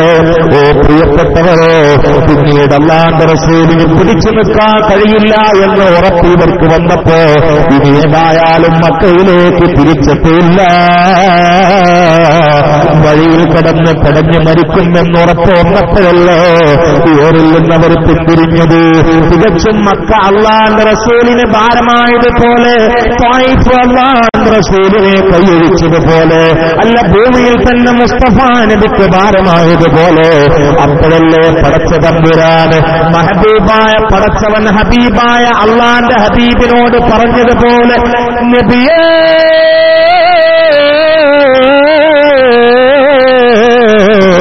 ഭൂമി അങ്ങേക്ക് ഭാരമായെങ്കിൽ ആകാശത്തേക്ക് കയറിക്കോ നബിയേ. സുബ്ഹാനല്ലദീ അസ്റാ ബിഅബ്ദിഹി ലൈലൻ മിനൽ മസ്ജിദിൽ ഹറാമി ഇലൽ മസ്ജിദിൽ അഖ്സല്ലദീ ബാറക്നാ ഹൗലാ ലിനരിയഹു മിൻ ആയാതിനാ ഇന്നഹു ഹുവസ് സമീഉൽ ബസീർ എന്ന പരിശുദ്ധമായ ഖുർആൻ. ഞാനീ പറഞ്ഞെന്താ മേറാജിന്റെ പശ്ചാത്തലം പറഞ്ഞത്. മുസ്തഫാനേക്ക് ഭൂമി അങ്ങോട്ട് ഭാരമായി. അവിടുന്ന് കല്ലേറ്, ഇവിടുന്ന് പരിഹാസം, മറ്റേ സ്ഥലത്ത് അടി, രക്ഷപ്പെടുത്താനുള്ള ആളുകളൊക്കെ മരിച്ചുപോയി ചെയ്തു. അപ്പൊ അള്ള പറഞ്ഞു, ഭൂമി പ്രയാസയോ എന്നങ്ങോട്ട് കേറിക്കോ യാ റസൂലല്ലാഹ്. അതാണ് മിഅ്റാജ്. എന്താ അതിൽ നിന്നുള്ള പാഠം? എന്താണതിൽ നിന്നുള്ള പാഠം? ചിന്തിക്കണേ. ഒരു ഞെരുക്കമുണ്ടായാൽ ഒരു എളുപ്പമുണ്ടാകും. ഒരു ഉഹുദ് കഴിഞ്ഞാൽ പിന്നീട് ഒരു മതം ഫത്ഹുണ്ടാകും. ഒരു കയറ്റം വന്നാൽ പിന്നീട് ഒരു ഇറക്കമുണ്ടാകും. ഉമ്മമാരെ പെങ്ങന്മാരെ പലരും പരാതിയുടെ കെട്ടടിച്ച് ഇല്ലായ്മയും വല്ലായ്മയും പറഞ്ഞു നടക്കുന്നതൊരു ഹോബിയായ കാലമാണ്. മിഅ്റാജിന്റെ ചരിത്രം പഠിക്കണേ. ഇന്ന് ഈ പരാതി മാത്രം കേൾക്കുന്ന ഒരു കാലം. ചിലർക്ക് പിന്നെ അതിനെന്നെ ഒഴിവുള്ളൂ. വെറുതെ പരാതി അങ്ങനെ പറയാം. ഞാൻ ചില സ്ഥലത്ത് പറയലുണ്ട്, ലോകത്ത് എന്തൊക്കെയുണ്ട് വിശേഷം എന്ന് വെച്ചാൽ അൽഹംദുലില്ലാഹ് എന്ന് പറയാത്തൊരു കൗമുണ്ടെങ്കിൽ മലയാളികളായിട്ട് മാറുകയാണ്. അല്ലാഹു കാത്തിരക്ഷിക്കട്ടെ. ലോകത്ത് എവിടെ ആളുകൾ തമ്മിൽ കണ്ടുകിട്ടിയാൽ ആദ്യം ചോദിക്കല് എന്തൊക്കെയുണ്ട്, സ്വന്തനല്ലേ എന്നാ ചോദിക്കല്. അത് അറബികളാകുമ്പോ കൈഫൽ ഹാൽ എന്ന് ചോദിക്കും. കേട്ട അറബി പറയും അൽഹംദുലില്ലാഹ് തമാം ത്വയ്യിബ്. അറബികൾ പിന്നെ മറുപടി പറഞ്ഞാൽ പൂതിയില്ല. ലാബ്ഡിയൊക്കെ അങ്ങനല്ലേ? അറബികൾ അങ്ങനെ പറയും, എനിക്ക് സുഖാണ്, എന്റെ ഒട്ടകത്തിന് സുഖാണ്, ഒട്ടകം മാർക്കറ്റിന് സുഖാണ്, എന്റെ ഒന്നാം ഭാര്യക്ക് സുഖാണ്, രണ്ടാം ഭാര്യക്ക് സുഖാണ്, ഇനി കെട്ടാൻ പോകുന്ന മൂന്നാമത്തേന് സുഖാണ്, പിന്നെ മനസ്സിൽ വെച്ച നാലാമത്തേന് സുഖാണ്. അങ്ങനെ പറഞ്ഞിട്ട് പിന്നെ ചോദിച്ചാനാകാണ്ട് പോടും. കുറച്ചത് വേണ്ടിണ്ടായിരുന്നു ഒക്കെ സുഖം. തമിഴന്മാരെ കണ്ട എപ്പിടി ഇരിക്കാം സൗഖ്യം. പാകിസ്ഥാനികൾ കൈസാഹേ അച്ചാഹേ എല്ലാരും സുഖാണ്. മലയാളികളെ കണ്ടിട്ട് എന്തൊക്കെയുണ്ടാ കട്ടപ്പകേ. ഇത് പാസ്സാക്കുന്ന ഒരു കൗമുണ്ടെങ്കിൽ മലയാളികൾ മാത്രം. കാരണം ഇല്ലായ്മയും എല്ലായ്മയും വരങ്ങനെ നടക്കുക. ചിലർക്ക് പിന്നെ ഒക്കെ തന്നെ. നാളെ ആരോ ഒരാൾ പറഞ്ഞാലോ ഓൻ തിന്റെ ആളാ, എന്തുണ്ടെങ്കിലും ഇത് പരാതി കെട്ട് ഇങ്ങനെ ബസ് സ്റ്റോപ്പിൽ വെച്ചിട്ട് ഇങ്ങനെ അയക്കുന്ന ആളാ. പിന്നെ എനിക്കറിയില്ലേ, തൊട്ടോടത്തും കണ്ടോടത്തൊക്കെ മുസീബത്ത്, പിന്നെ ഓമ്പ തന്നില്ല അപ്പം തന്നില്ല മറ്റോണ് ഇങ്ങനെ പറയും. മൂപ്പരിങ്ങനെ മാരിഭാഗം കൊടുത്തപ്പോ പള്ളിയിൽ കയറിയപ്പോ ഇമാമ രണ്ടാമത്തെ റക്അത്തിൽ ഇങ്ങനെ ഇരിക്കണം. അപ്പൊ ഇയാൾ എവിടുന്നോ ക്ലാസ്സിൽ കേട്ടിട്ടുണ്ട് ഇമാമ എവിടെയുള്ളത് അവിടെ പിടിച്ചാൽ മതിയെന്ന്. അപ്പൊ മൂപ്പര് തക്ബീർ ഇട്ടിട്ട് ഇമാമിന്റെ അപ്പൊ അത്തയ്യാത്തിലുണ്ടിരുന്നപ്പോ ഇമാം മകൻ പൊന്തി. അപ്പൊ ഇയാളെ പൊന്തി. ഇയാളിങ്ങനെ ചിന്തിച്ചു, നിസ്കാരം തുടങ്ങിയിട്ടുള്ള ഒരു അത്തയ്യാത്ത് കഴിയുകയും ചെയ്തു. ഇനി ഇമാം പോണത് അത്തയ്യാത്തുക, കാരണം മൂന്നാമത്തെ റക്അത്താ. അപ്പോഴും ഇയാൾ അവിടെ ഇരുന്നു. അപ്പൊ ഇയാൾ ഇങ്ങനെ കണക്കൂട്ടി, ഒരു റക്അത്ത് രണ്ടത്തയ്യാത്ത് അല്ല.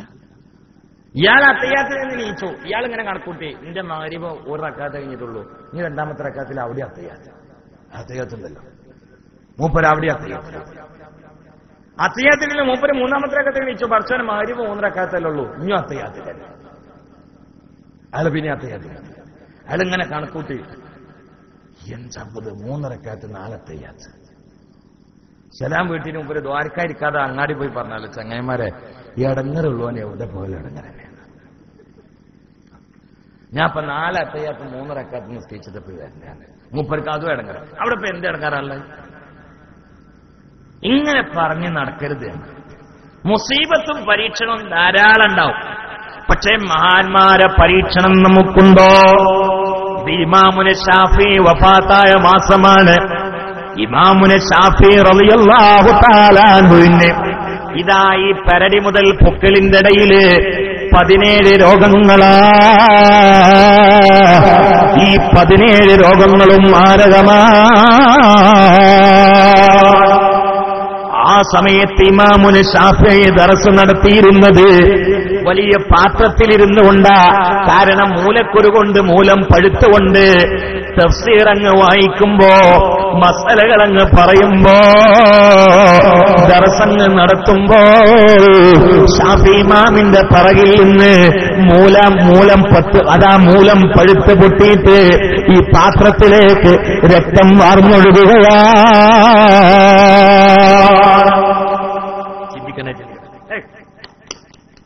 പാത്രത്തിൽ ഇരുന്നിട്ട് ദർസ് നടത്തുക. പാത്രത്തിൽ ഇങ്ങനെ ഇരുന്നിട്ട് ദർസ് നടത്തുക. ദർസ് ഇങ്ങനെ നടത്തി കഴിയുമ്പോഴേക്ക് ആ പാത്രം രക്തം കൊണ്ടുണ്ടെന്ന് അറിയാം. എന്താ ഈ രക്തം? നിങ്ങൾക്ക് മനസ്സിലാകുന്ന രൂപത്തിൽ പറഞ്ഞാൽ മൂലക്കുരു പൊട്ടിയിട്ട് രക്തം വാർന്നൊഴുക. മൂലക്കുരു പൊട്ടിയിട്ട് രക്തം. രണ്ടാമത്തെ സബക്കിന് ദർശനിരിക്കുമ്പോ ഈ പാത്രം കഴുകി വൃത്തിയാക്കിയിട്ട് വെച്ചു കൊടുക്കുക. അത് കഴിയുമ്പോഴേക്ക് ഈ പാത്രം എന്നറിയാം. അപ്പൊ കുട്ടികൾ കൊണ്ടുപോയിട്ട്, ഇതൊക്കെ ശിഷ്യന്മാർ കൊണ്ടുപോയിട്ട് ഒഴിവാക്കുക. ഇങ്ങനെയുള്ള സമയത്ത് 17 രോഗങ്ങൾ വേറെ. അന്നത്തെ വിശ്വഭരൻ പറഞ്ഞു ഈ ഓരോന്നും മരിക്കാൻ കാരണമായ രോഗങ്ങളാണ്. എന്നാലും ദർസ് നടത്തും ചെയ്യും. എല്ലാ ദിവസവും ഓരോ ഖത്തം ഖുർആൻ ഓതും ഇമാം ശാഫി. ചിന്തിക്കണേ. ദർസ് നടത്തുകയും ചെയ്യും, ഓരോ ദിവസവും ഓരോ ഖത്തം ഖുർആൻ ഓതും. അത് റമളാനായാൽ 2 ഖത്തം തികയ്ക്കുന്നതാ. ആ ഇമാമുന ഷാഫിയുടെ വഫാത്ത് അങ്ങനെയാ. അതാ ഷാഫി ഇമാമിനെതിരെ ഒരു പണ്ഡിതൻ തിരിയുകയാണ്. അതിന് കാരണം ഇമാമുന ഷാഫിയുടെ ഇൽമിലുള്ള ഹസദാണ്. റബ്ബേ, അസൂയയിൽ നിന്ന് ഞങ്ങളെ രക്ഷപ്പെടുത്തണേ അല്ലാ. എന്തുണ്ടായിട്ടും കാര്യമില്ല അസൂയ. ഞാൻ നേരത്തെ നിങ്ങളോട് പറഞ്ഞല്ലോ, മലയാളികൾ തമ്മിൽ കണ്ടാൽ എന്തൊക്കെയാണെന്ന് വെച്ചാൽ കട്ടപ്പോകാന്ന് പറയാൻ ഒരു കാരണം എങ്ങനെ ചെയ്യുന്നത് എന്തായിരിക്കും ഒരു കാരണം ഞാൻ അന്വേഷിച്ചു. അപ്പൊ എനിക്ക് മനസ്സിലായ ഒരു കാരണമുണ്ട്. ആർക്കും ഇല്ലാത്തൊരു സ്വഭാവം മലയാളികൾക്കുണ്ട്. ഇപ്പൊ നിങ്ങൾ ഇന്നെ കണ്ടു, എന്നിട്ട് എന്നോട് ചോദിച്ചു എന്തൊക്കെയുണ്ട് വീരം, പരമസുഖല്ലേ എന്ന് ഞാനാണ്ട് പറഞ്ഞാൽ പിന്നെ കേട്ടങ്ങൾക്ക് തീരെ സുഖമില്ല. പരമസുഖം എന്നിട്ടതിങ്ങനെ ഒരു സോക്കട് നമുക്കുണ്ട്. നമ്മളിപ്പോ അങ്ങാടിയിൽ എങ്ങനെയാണ് വീട്ടിൽ പോവാം. അപ്പൊ അവിടുന്ന് ഒരു അലിവാക്കി ഇങ്ങോട്ട് വരുന്നുണ്ട്. അലിവാക്കിനോട് കുഞ്ഞാവറാൻ ചോദിച്ചു, കുഞ്ഞാവറാൻ അലിവാക്കി ഇപ്പൊ കൂട്ടത്തിലുണ്ടാ? ഇല്ലല്ലോ. അൽഹംദുലില്ലാഹ്, അല്ലാഹു സലാമത്താക്കി. എന്തെങ്കിലും അവരായിരിക്കുമേ അത് അവരെ കുറിച്ച് പറയാൻ. അത് ചില സ്ഥലത്ത് അങ്ങനെ ഉണ്ടാവും. അത് ചില സ്ഥലത്ത് അത് ഉപകാരമുണ്ട്, ചിലത്ത് ഉപദ്രവ. നാളെ കണ്ണൂർ പോയപ്പോ നല്ലൊരു ഉപകാരം ഉണ്ടായി. എന്താ അറിയോ, എന്റെ തലേന്ന് അവിടെ വാക്കവിയായിരുന്നു. അപ്പൊ വാക്കവി ഇങ്ങനെ പറഞ്ഞു, തെങ്ങന്തോട്ടുണ്ടായിട്ട് കാര്യമില്ല, കഴുങ്ങന്തോട്ടുണ്ടായിട്ട് കാര്യമില്ല, ഖബറിലേക്ക് പോകുമ്പോഴൊന്നും കൊണ്ടുപോകില്ല.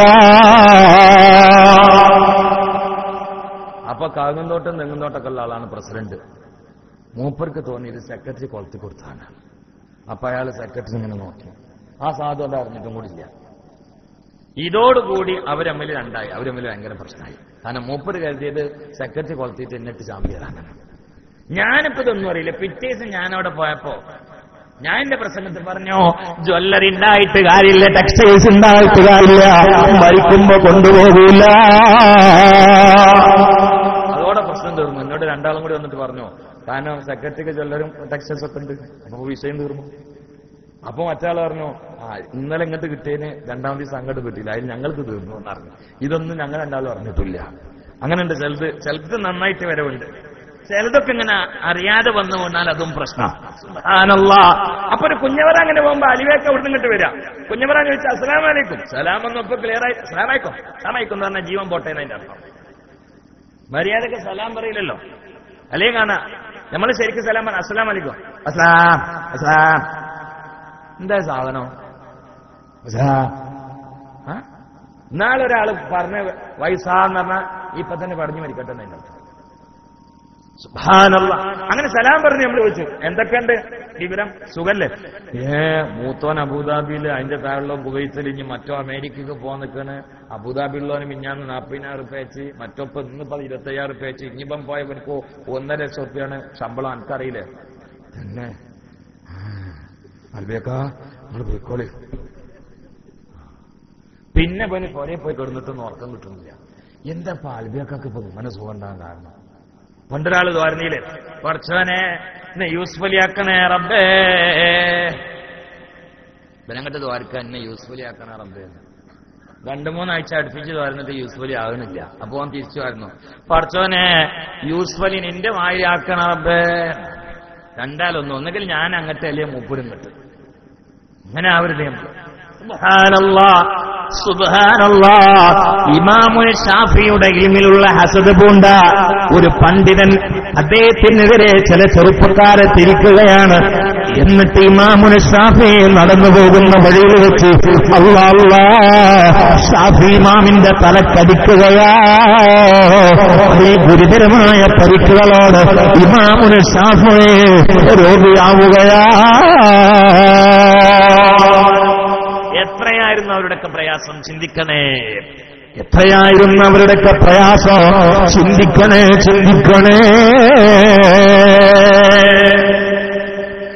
പ്രിയപ്പെട്ട ചെറുപ്പക്കാരാ, കൽബ് തുറന്നൊന്ന് ചിന്തിക്കണോ. എന്തിനു വേണ്ടിയാണ് അവർ ഒരുങ്ങിയത്?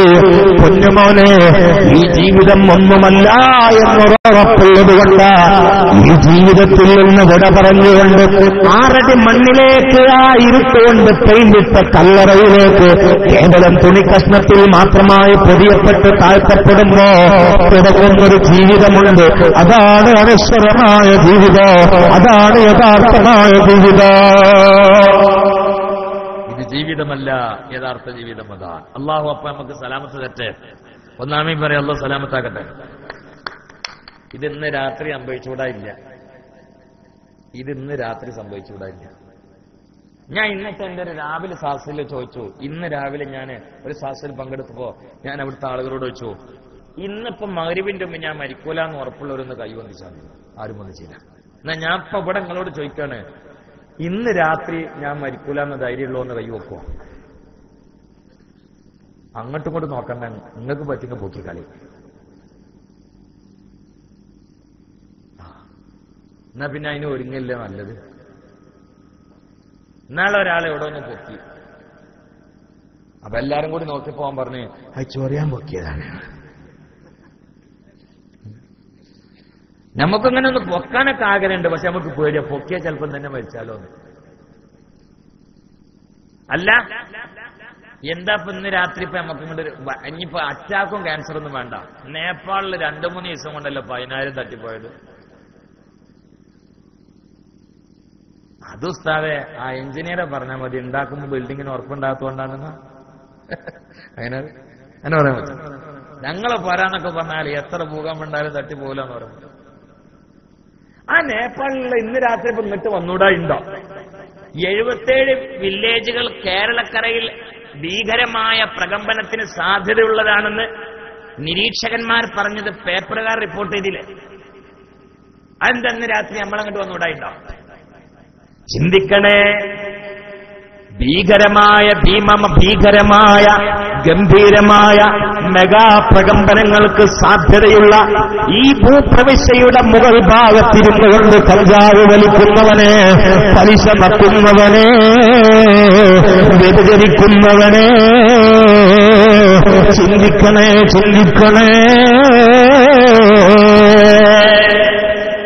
ഇതിന്റെ മുകളിൽ വെച്ചുകൊണ്ട് തമ്മാടിത്തരം ചെയ്യുന്നവനെ ചിന്തിക്കണേ. അള്ളാഹു കാത്തുരക്ഷിക്കട്ടെ. എന്താണ് നമ്മുടെ കുട്ടികളൊക്കെ അവസ്ഥ? മഗ്‌രിബ് കിട്ടായാലും മൊബൈൽ എടുത്ത് അങ്ങോട്ട് ഇറങ്ങുകയാണ്. വെക്കേഷനൊക്കെ ഇപ്പൊ കുട്ടികൾ എങ്ങനെ ആഘോഷിക്കുന്നത്? നമ്മുടെയൊക്കെ കാലത്ത് എങ്ങനെയാ വെക്കേഷൻ ആഘോഷിച്ചത്? എന്റെയൊക്കെ കാലത്ത് ഞാൻ വെക്കേഷൻ ആഘോഷിച്ചിരുന്നത്, ഞങ്ങളിങ്ങനെ കുറച്ച് ആളുകളുണ്ട്, അയൽവാസികളൊക്കെ കൂടിക്കൊണ്ടിരിക്കും. എന്നിട്ട് ഞങ്ങൾ പറയും, നമ്മളെ മദ്രസയിൽ മുമ്പ് വാഴ് പറഞ്ഞിരുന്നത് ആ മുസ്ലിയാര് വാഴ് പറഞ്ഞിരുന്നത് പോലെ ആരെ വാഴ് പറയാന്ന്. അപ്പൊ ഞാൻ ഇങ്ങോട്ട് ഒരു പ്രത്യേക കെട്ടൊക്കെ കെട്ടിയിട്ട് ഇങ്ങോട്ട് ഇരിക്കും, കല്ലുമല ഇരിക്കല്. എന്നിട്ട് ആ ഉസ്താദ് വാഴ് പറയുന്ന പോലെ ഞാൻ ഇങ്ങനെ വാഴ് പറയും. അപ്പൊ എന്റെ കാക്ക പറയും, ഞാൻ സെക്രട്ടറി സ്വാഗതം പറഞ്ഞാൽ പറഞ്ഞുതരാൻ പറയും. സെക്രട്ടറിക്ക് സ്വാഗതം പറയാനൊന്നും അറിയില്ല, അയാൾ തപ്പി പിടിച്ചിട്ട് പറയാം. ഇവൻ അതേമാതിരി അങ്ങനെയാണ് പറയും. അപ്പൊ വേറെ ആള് പറയും, നമ്മളെ പിന്നെ ഇന്ന ആള് ഇന്നെ സ്ഥലത്ത് വെച്ചുകൊണ്ട് രാഷ്ട്രീയ പ്രസംഗം നടത്തിയില്ലേ, അത് ഞാൻ പറഞ്ഞുതരാൻ പറയും. അപ്പോൻ അങ്ങനെ അല്ലെങ്കിൽ വല്ല കന്നിമാങ്ങൊക്കെ പെറുക്കിയിട്ട് അങ്ങനെ തിന്നിട്ട് അതിനെ, അല്ലെങ്കിൽ ഒരു കൂട്ടപ്പര ഉണ്ടാക്കിയിട്ട് അതിലിങ്ങനെ കച്ചവടം ചെയ്ത് കളിക്കും. ഇതൊക്കെയാണ്. ഇപ്പൊ കുട്ടികൾക്ക് ഇതൊന്നുമില്ല. കാരണം വെക്കേഷൻ സമയത്ത് കുട്ടികൾ ആരും പുറത്ത് കാണുന്നില്ല. കുട്ടികളൊക്കെ പുറയിൽ റൂം അടിച്ചിരിക്കുക, ആലുവായി ഔക്രൂസിലേരി ഇരിക്കണമാതിരി, അല്ലെങ്കിൽ CM വലിയുള്ളായ മടവൂരി കിടക്കണമാതിരി. എന്നിട്ട് എന്താ പരിപാടി? അവർ ചെയ്യുന്ന പണിയല്ല, കറുത്ത കൗരമാരിയ, പക്ഷെ പണി വേറെയാണ്. ഇതിങ്ങനെ തുറന്നിട്ട് നോക്കുകയാണ്. എന്താണ് ഈ പരതുന്നത്? മജ്‌ലിസുന്നൂറ? എന്താ ഇവർ ഈ തപ്പണത്? അസ്മാഉൽ ബദറ? ഇവരെന്താ ഈ തപ്പണത്? അദാറത്തിബ?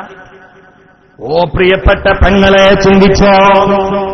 മലയാളക്കരൻ മാറുകയാണ്, ചിന്തിച്ചോ. എത്രയെത്ര സ്ഥലങ്ങളിലാണ് മൊബൈൽ കൊണ്ട് വെയിൽ ചാടുന്നത്, അധികരിക്കുകയാ. നല്ല മോനാന്ന് ഉറപ്പുള്ളവന്റെ മൊബൈൽ വാങ്ങി നോക്കിയാൽ ഞെട്ടുകയാ. നമ്മളൊരു കുട്ടിയോട് ചോദിക്കണം, മോനെ എന്റെ ബാറ്ററി കഴിഞ്ഞിട്ടാ, ഞാനൊരു സ്ഥലത്തേക്ക് ഒന്ന് കോൾ ചെയ്തിട്ട് ഇപ്പൊ തരാന്ന് പറയുമ്പോ മൊബൈൽ നമുക്ക് തരുമ്പോ കുട്ടീന്റെ കൈ വറക്കണം. എന്നിട്ട് പറയും, വേറെ അങ്ങോട്ട് തരണട്ടാ. കാരണം നമ്മളൊന്ന് ബട്ടൺ മാറി അമർത്തിയാൽ ഇവന്റെ ഡീറ്റെയിൽസ് അതിൽ നിന്ന് കിട്ടുകയാ. നല്ല ആജിക്കാണ്ട് പലപ്പോഴും പള്ളിയിൽ കാണുന്ന മോന, പക്ഷേ മൊബൈലിലുള്ളത് വിവസ്ത്രയായ ഏതോ അന്യമതത്തിലുള്ള പെണ്ണിന്റെ ഫോട്ടോ.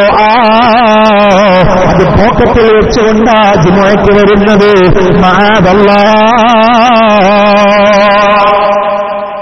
എത്രയെത്ര പെണ്ണന്മാരാ നിങ്ങൾക്ക് വേണ്ടി ഗൾഫിൽ ഭർത്താക്കന്മാർ ചോരനീരാക്കി പ്രഭാതം മുതൽ പ്രദേശം വരെ പല സ്ഥലത്തും കട്ടപ്പെട്ടുകൊണ്ട് ചോരനീരാക്കി. ഗൾഫിലുള്ള ശക്തമായ ആൾക്കാവാളിക്കൃഷ്ണെ പൂമാല പോലെ നെഞ്ചോടെടുപ്പിച്ചുകൊണ്ട് സ്വീകരിച്ചുകൊണ്ട് നെഞ്ചുരുകിയിട്ട് എല്ലുപൊട്ടി പണിയെടുത്തിട്ട് നിങ്ങളെ നോക്കാൻ വേണ്ടി മക്കളെ കാണാതെ കട്ടപ്പെടുമ്പോ ഭർത്താവിന്റെ വീട്ടിലേക്ക് അവൻ അറിയാതവന്റെ അഭാവത്തില് ഉമ്മ ഉറങ്ങിയ വാപ്പനിത്രയിലെ കണ്ടുപോയാൽ പാതിരാവിന്റെ ഇരുട്ടിൽ നാട്ടിലുള്ള യുവകോമളന്മാരെ ബൈക്കിൽ വരുത്തിയിട്ട് അതിന്റെ പറകിൽ സഞ്ചരിച്ചുകൊണ്ട് വികാരം മൊത്തം തീർത്തുകൊണ്ട് മറ്റുള്ള ശരീരം മറ്റുള്ളവന്റെ മുമ്പില് വികാര പൂർത്തീകരണത്തിന് സ്വന്തം ശരീരത്തെ പച്ചമാംസമായി വലിച്ചെറിയുന്ന പെണ്ണന്മാർ നാട്ടിൽ അധികരിച്ചുകൊണ്ടിരിക്കുകയാ. അതാണ് എല്ലാ ദുരിതങ്ങൾക്കും ദുരന്തങ്ങൾക്കും കാരണം. അതുകൊണ്ടല്ലേ ഉൽക്കാവർഷം സംഭവിച്ചില്ലേ, ചിത്രഗ്രഹം വന്നില്ലേ, ഭൂപ്രകമ്പനം അടിക്കടി വന്നുകൊണ്ടിരിക്കുകയല്ലേ. നമ്മുടെ നാട്ടിലേക്ക് എത്തിയിട്ടില്ല എന്നാശ്വസിക്കണ്ട. ചുറ്റുഭാഗങ്ങളിൽ പൊട്ടുമ്പോ അടുത്ത പൊട്ടൽ ഇവിടെയാന്ന് മറക്കണ്ട. അതിന് കാരണം നമ്മളാന്ന് മറക്കണ്ട. അല്ലാഹു സലാമത്താക്കട്ടെ. ചുറ്റുഭാഗത്ത് പൊട്ടുമ്പോ ഇനി പൊട്ടൽ നമ്മുടെ നെറുന്തലയിലാണെന്ന് മറക്കണ്ട. അള്ളാഹു കാത്തുരക്ഷിക്കട്ടെ, അള്ളാഹു കാത്തുരക്ഷിക്കട്ടെ. നിങ്ങൾ ചിന്തിക്കണേ, പടച്ചവൻ സലാമത്താക്കി തരട്ടെ. ഓ പ്രിയപ്പെട്ട പെണ്ണന്മാരെ, നിങ്ങളറിയോ, ഞാൻ ഇസ്രായേൽ മിഅ്റാജ് കൃത്യമായിട്ട് വിശദീകരിക്കാൻ സമയമില്ല. പക്ഷേ ചില ചിത്രങ്ങൾ ഞാൻ പറയുകയാണ്. തമ്പുരാനെ, മിഅ്റാജിന്റെ രാത്രിയിൽ അല്ലാഹുവിന്റെ റസൂൽ ചില പെണ്ണന്മാരെ കാണുകയാ. അല്ലാ, ആ പെണ്ണന്മാരെ സ്തനഭാഗം പിടിച്ചു നീട്ടിയിട്ട് നരകത്തിൽ വെച്ചുകൊണ്ട് കരിക്കുകയാ. മുല പിടിച്ചങ്ങ് നീട്ടിയിരിക്കുകയാ. കത്തിക്കാളുന്ന ഭീകരമായ നരകജ്വാലയിൽ വെച്ചുകൊണ്ട് തന്തൂരി കോഴിയെ കരിക്കും പോലെ കരിക്കുകയാ. ജിബ്രീലിനോട് മുസ്തഫ നബി ചോദിക്കുകയാണ്, ഇവരാരാണ് ജിബ്രീൽ നബിയേ? അങ്ങയുടെ ഉമ്മത്തിലെ അതാ സ്വന്തം ഭർത്താവ് അറിയാതെ അവന്റെ വീട്ടിലേക്ക് മറ്റുള്ളവരെ ക്ഷണിച്ചു വരുത്തിയിട്ട് ലൈംഗിക വേഴ്ചയ്ക്ക് സ്വാതന്ത്ര്യം കൊടുത്ത പെണ്ണാണ് ആ പെണ്ണ് നബിയേ എന്ന് എന്നോട് ജിബ്രീൽ പറഞ്ഞു എന്ന് നബിയുനാ മുഹമ്മദ് മുസ്തഫ. അല്ല, നിങ്ങൾ സലാത്ത് ഉറക്കെ ചൊല്ലി. നബിയുനാ മുഹമ്മദ് മുസ്തഫ മനസ്സിന്റെ മലരായ റസൂലുള്ളാഹ് പിരിഞ്ഞിപ്പോയി മഹത്വങ്ങൾ മധുഹാലെ മൊഴിഞ്ഞിടുന്നു. സ്നേഹവിചാരത്താൽ പ്രഭാഷണം തുടർന്നിടുന്നു. സ്നേഹവിചാരത്താൽ പ്രഭാഷണം തുടർന്നിടുന്നു. ഹിദായത്തിനുള്ളിൽ ക്ഷേമ റസൂലുള്ളാഹ് പറയുന്നു. സ്വലാത്തിന്റെ മഹത്വങ്ങൾ വിവരിക്കുന്നു. ഏറിട്ട് സ്വലാത്തുകൾ സദസ്സിൽ നിന്ന്, ഏറിട്ട് സ്വലാത്തുകൾ സദസ്സിൽ നിന്ന്. മുഹമ്മദ് മുസ്തഫ മഹബത്തിൻ നിശൽ പാടി പറയുന്ന സമയത്ത് സദസ്സെല്ലാം ഒരുപോലെ മൊഴിഞ്ഞാൽ പിന്നെ വിടവാങ്ങും സമയത്ത് മനസ്സുള്ളിൽ ഹാജത്ത് നിറവേറ്റി സഫലമ സലാത്ത് സലാ നിറവേറ്റി സഫലമ സലാത്ത് സലാ. ഹൃദയത്തിന്റെ വസന്തമേ, ആത്മാവിന്റെ ചൈതന്യമേ, മക്കയിൽ ലഭിച്ച പ്രമേ, മദീനയിൽ നിദ്ര കൊള്ളുന്ന നിലാ നബിയുനാ മുഹമ്മദ് മുസ്തഫ. സല്ലല്ലാഹു അലൈഹി വസല്ലം പറഞ്ഞല്ലോ, ജിബ്രീൽ എന്നോട് പറഞ്ഞു, സ്വന്തം ഭർത്താവിന്റെ വിരുപ്പ് ഇരപ്പാക്കുന്ന പെണ്ണാണ് അത് നബിയേ എന്ന് എന്നോട് ജിബ്രീൽ പറഞ്ഞു എന്ന് മുഹമ്മദ് മുസ്തഫ. ഇത് ഇന്ന് വളരെ വ്യക്തമായും കൃത്യമായും ശക്തമായിട്ടും പറയേണ്ട കാലമാണ്. എന്റെ സുഹൃത്ത് പുളിക്കൽ ആസിഫ് ദാരിമി, അള്ളാഹു ആഫിയത്തുള്ള ദീർഘായുസ്സ് കൊടുത്തിട്ട്, ഞങ്ങള് കോഴിക്കോട് ഒരു വലിയ സക്സ് റാക്കറ്റ് ഉണ്ട്, പേര് ഞാൻ പറയുന്നില്ല. അദ്ദേഹത്തെ പോയിട്ടൊന്ന് ഉപദേശം നന്നാക്കാൻ വേണ്ടി ഇറങ്ങിയതാ. അദ്ദേഹത്തെ പോയി കണ്ടിട്ട് പറഞ്ഞു, നിങ്ങൾ ഈ ഒരു തമാടിത്തരം നിന്നൊക്കെ മാറി നിൽക്കല്ലേ നല്ലത്, നാടിനെ നിങ്ങൾക്കും ഒക്കെ നിങ്ങളെ കുടുംബത്തിനൊക്കെ നല്ലതല്ലേ. അപ്പോ കോഴിക്കോട്ടുള്ള ഈ സക്സ് റാക്കറ്റ് വലിയ ആള് ആസിഫ് ദാരിമിയുടെ മുമ്പിൽ ആൽബെടുത്ത് കാണിച്ചിട്ട് പറഞ്ഞു, ഞങ്ങളെ ഒന്ന് നന്നാക്കുന്നതിന് മുമ്പ് നിങ്ങൾ ഈ പെണ്ണുങ്ങളൊക്കെ ഒന്ന് പോയിട്ട് ഉപദേശിക്കണം എന്ന് പറഞ്ഞു. അപ്പൊ ഇയാൾ എന്നോട് പറയണം, നോക്കിയപ്പോ മലപ്പുറം, കോട്ടക്കൽ, മഞ്ചേരി ഭാഗത്തുള്ള ഒരുപാട് പെണ്ണുങ്ങളുടെ ഫോട്ടോ ഇയാളുടെ കയ്യിലുണ്ട്. എന്നിട്ട് ഇയാൾ ആസിഫ് ദാരിമിനോട് ചോദിച്ചു, ഇതിൽ ഏത് പെണ്ണിനെയാ വേണ്ടത്? 10 മിനിറ്റ് കൊണ്ട് ഞാൻ ഇവിടെ വെറ്റിത്തരാം.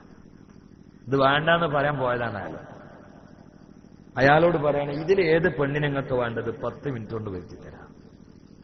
എന്നിട്ട് ദാരിമ എന്റെ അടുത്ത് പറഞ്ഞു, മലപ്പുറം, മഞ്ചേരി, കോട്ടക്കൽ ഭാഗത്തുള്ള ഒരുപാട് പ്രവാസികളുടെ ഭാര്യമാർ അതിൽ പണ്ടുപോയി. അള്ളാഹു കാത്തുരക്ഷിക്കട്ടെ. കാരണം എന്താണ്? കാരണം ഒന്ന് ഭർത്താക്കന്മാരാണ്. അങ്ങനെ ഭർത്താക്കന്മാർ ഇവർക്ക് എല്ലാ സൗകര്യം ചെയ്തു കൊടുത്തിട്ടാണ് കയറും. ഇന്റർനെറ്റ്, കമ്പ്യൂട്ടർ, TV, ക്യാമറ സംവിധാനമുള്ള മൊബൈൽ, അതിലെല്ലാ സൗകര്യമുള്ള സൈസ് നല്ല നല്ല മൊബൈലുകൾ. ഇത് ഭർത്താവ് പോയ സമയത്ത് ടെൻഷൻ അടിച്ച് ബോറായി കിടക്കണ്ടെന്ന് മനസ്സിലാക്കിയിട്ട് ഇതിങ്ങനെ പരിശോധിച്ച്, പിന്നെ വികാരം ഇളകി. ഇത് വികാരം ഇളകിയാ പിന്നെ എന്താ ചെയ്യാന്ന് നമ്മളിതിങ്ങനെ കിക്കിളിപ്പെടുത്തുന്നിട്ട് വരെ ചിരിക്കണ്ടാണ്. നടക്കോ? കിക്കിളിപ്പെടുത്തിട്ട് ചിരിക്കണ്ടെന്ന് പറഞ്ഞാൽ നടക്കോ? നമ്മൾ 4 അടിയണ്ട് കൊടുക്കുക, എന്നിട്ട് വരെ സാരില്ല. എല്ലാ സൗകര്യം ചെയ്തു കൊടുക്കുക, എന്നിട്ട് ചാടിപ്പോയാൽ അറ്റാക്ക് കുടിച്ച് മരിക്കുക. എല്ലാ സൗകര്യം ചെയ്തു കൊടുക്കാം എന്ന് മാത്രമല്ല, പോണേന്റെ തലേന്ന് പറയാം, വല്ല ടെൻഷൻ വരുമ്പോ വിളിക്കാൻ ഞാനൊരു 5-8 നമ്പർ തരാം, എന്റെ സുഹൃത്തുക്കളുടെ നമ്പർ. ആ നമ്പറും സേവ് ചെയ്ത് കൊടുക്കുക.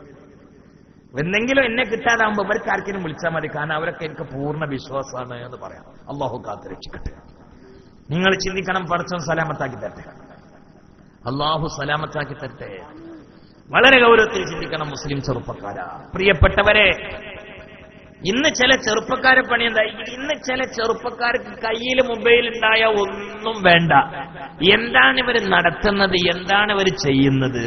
എന്താണ് എന്റെ മോള് കഥകടച്ചുകൊണ്ട് 1.5 മണിക്കൂർ കഴിഞ്ഞിട്ട് മൊബൈലേറ്റ് പുറത്തിറങ്ങണത്? എന്താ നിന്റെ മോള് പലപ്പോഴും ടോയ്ലറ്റിലേക്ക് പോകുമ്പോ എന്തിനാ മൊബൈൽ കൊണ്ടുവരുന്നത്? ഫോട്ടോ എടുക്കാനാ?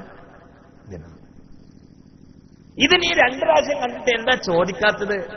ടോയ്ലറ്റിലേക്ക് പോകുമ്പോ എന്തിനാടി മൊബൈല് എന്ന് എന്താ ചോദിക്കാത്തത്? നിന്റെ മോള് 4.5 മണിക്ക് വീട്ടിലെത്തേണ്ട സമയത്ത് 6:20 വന്നപ്പോ എന്താ നീ ചോദിക്കാത്തത്?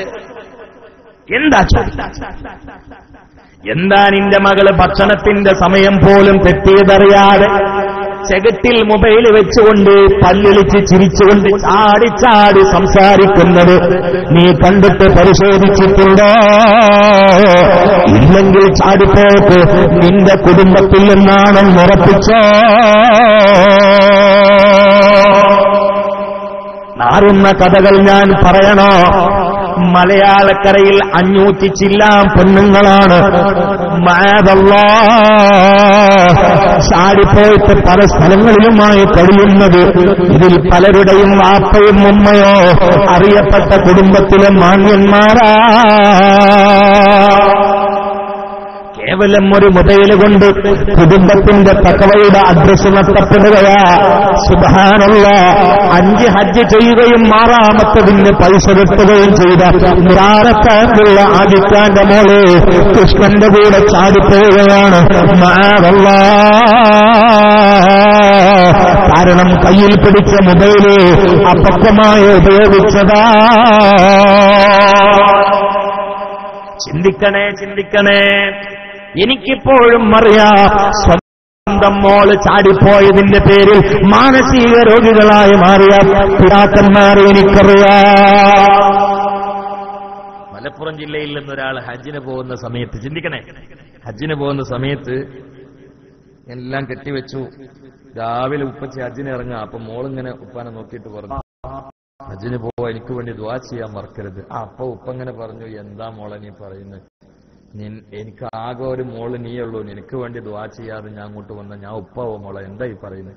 അപ്പൊ മോള് പറഞ്ഞു, അല്ല ഉപ്പ, എനിക്ക് വയസ്സ് 19 നിങ്ങൾക്ക് ഓർമ്മ ഉണ്ടാവണമെന്ന് പറഞ്ഞു. അപ്പൊ ഇയാൾക്ക് ഇങ്ങനെ ഒരു നാണായി, ഇപ്പോൾ എന്താ ഈ പറയാൻ തുടങ്ങുന്നതെന്ന് അറിയില്ലല്ലോ.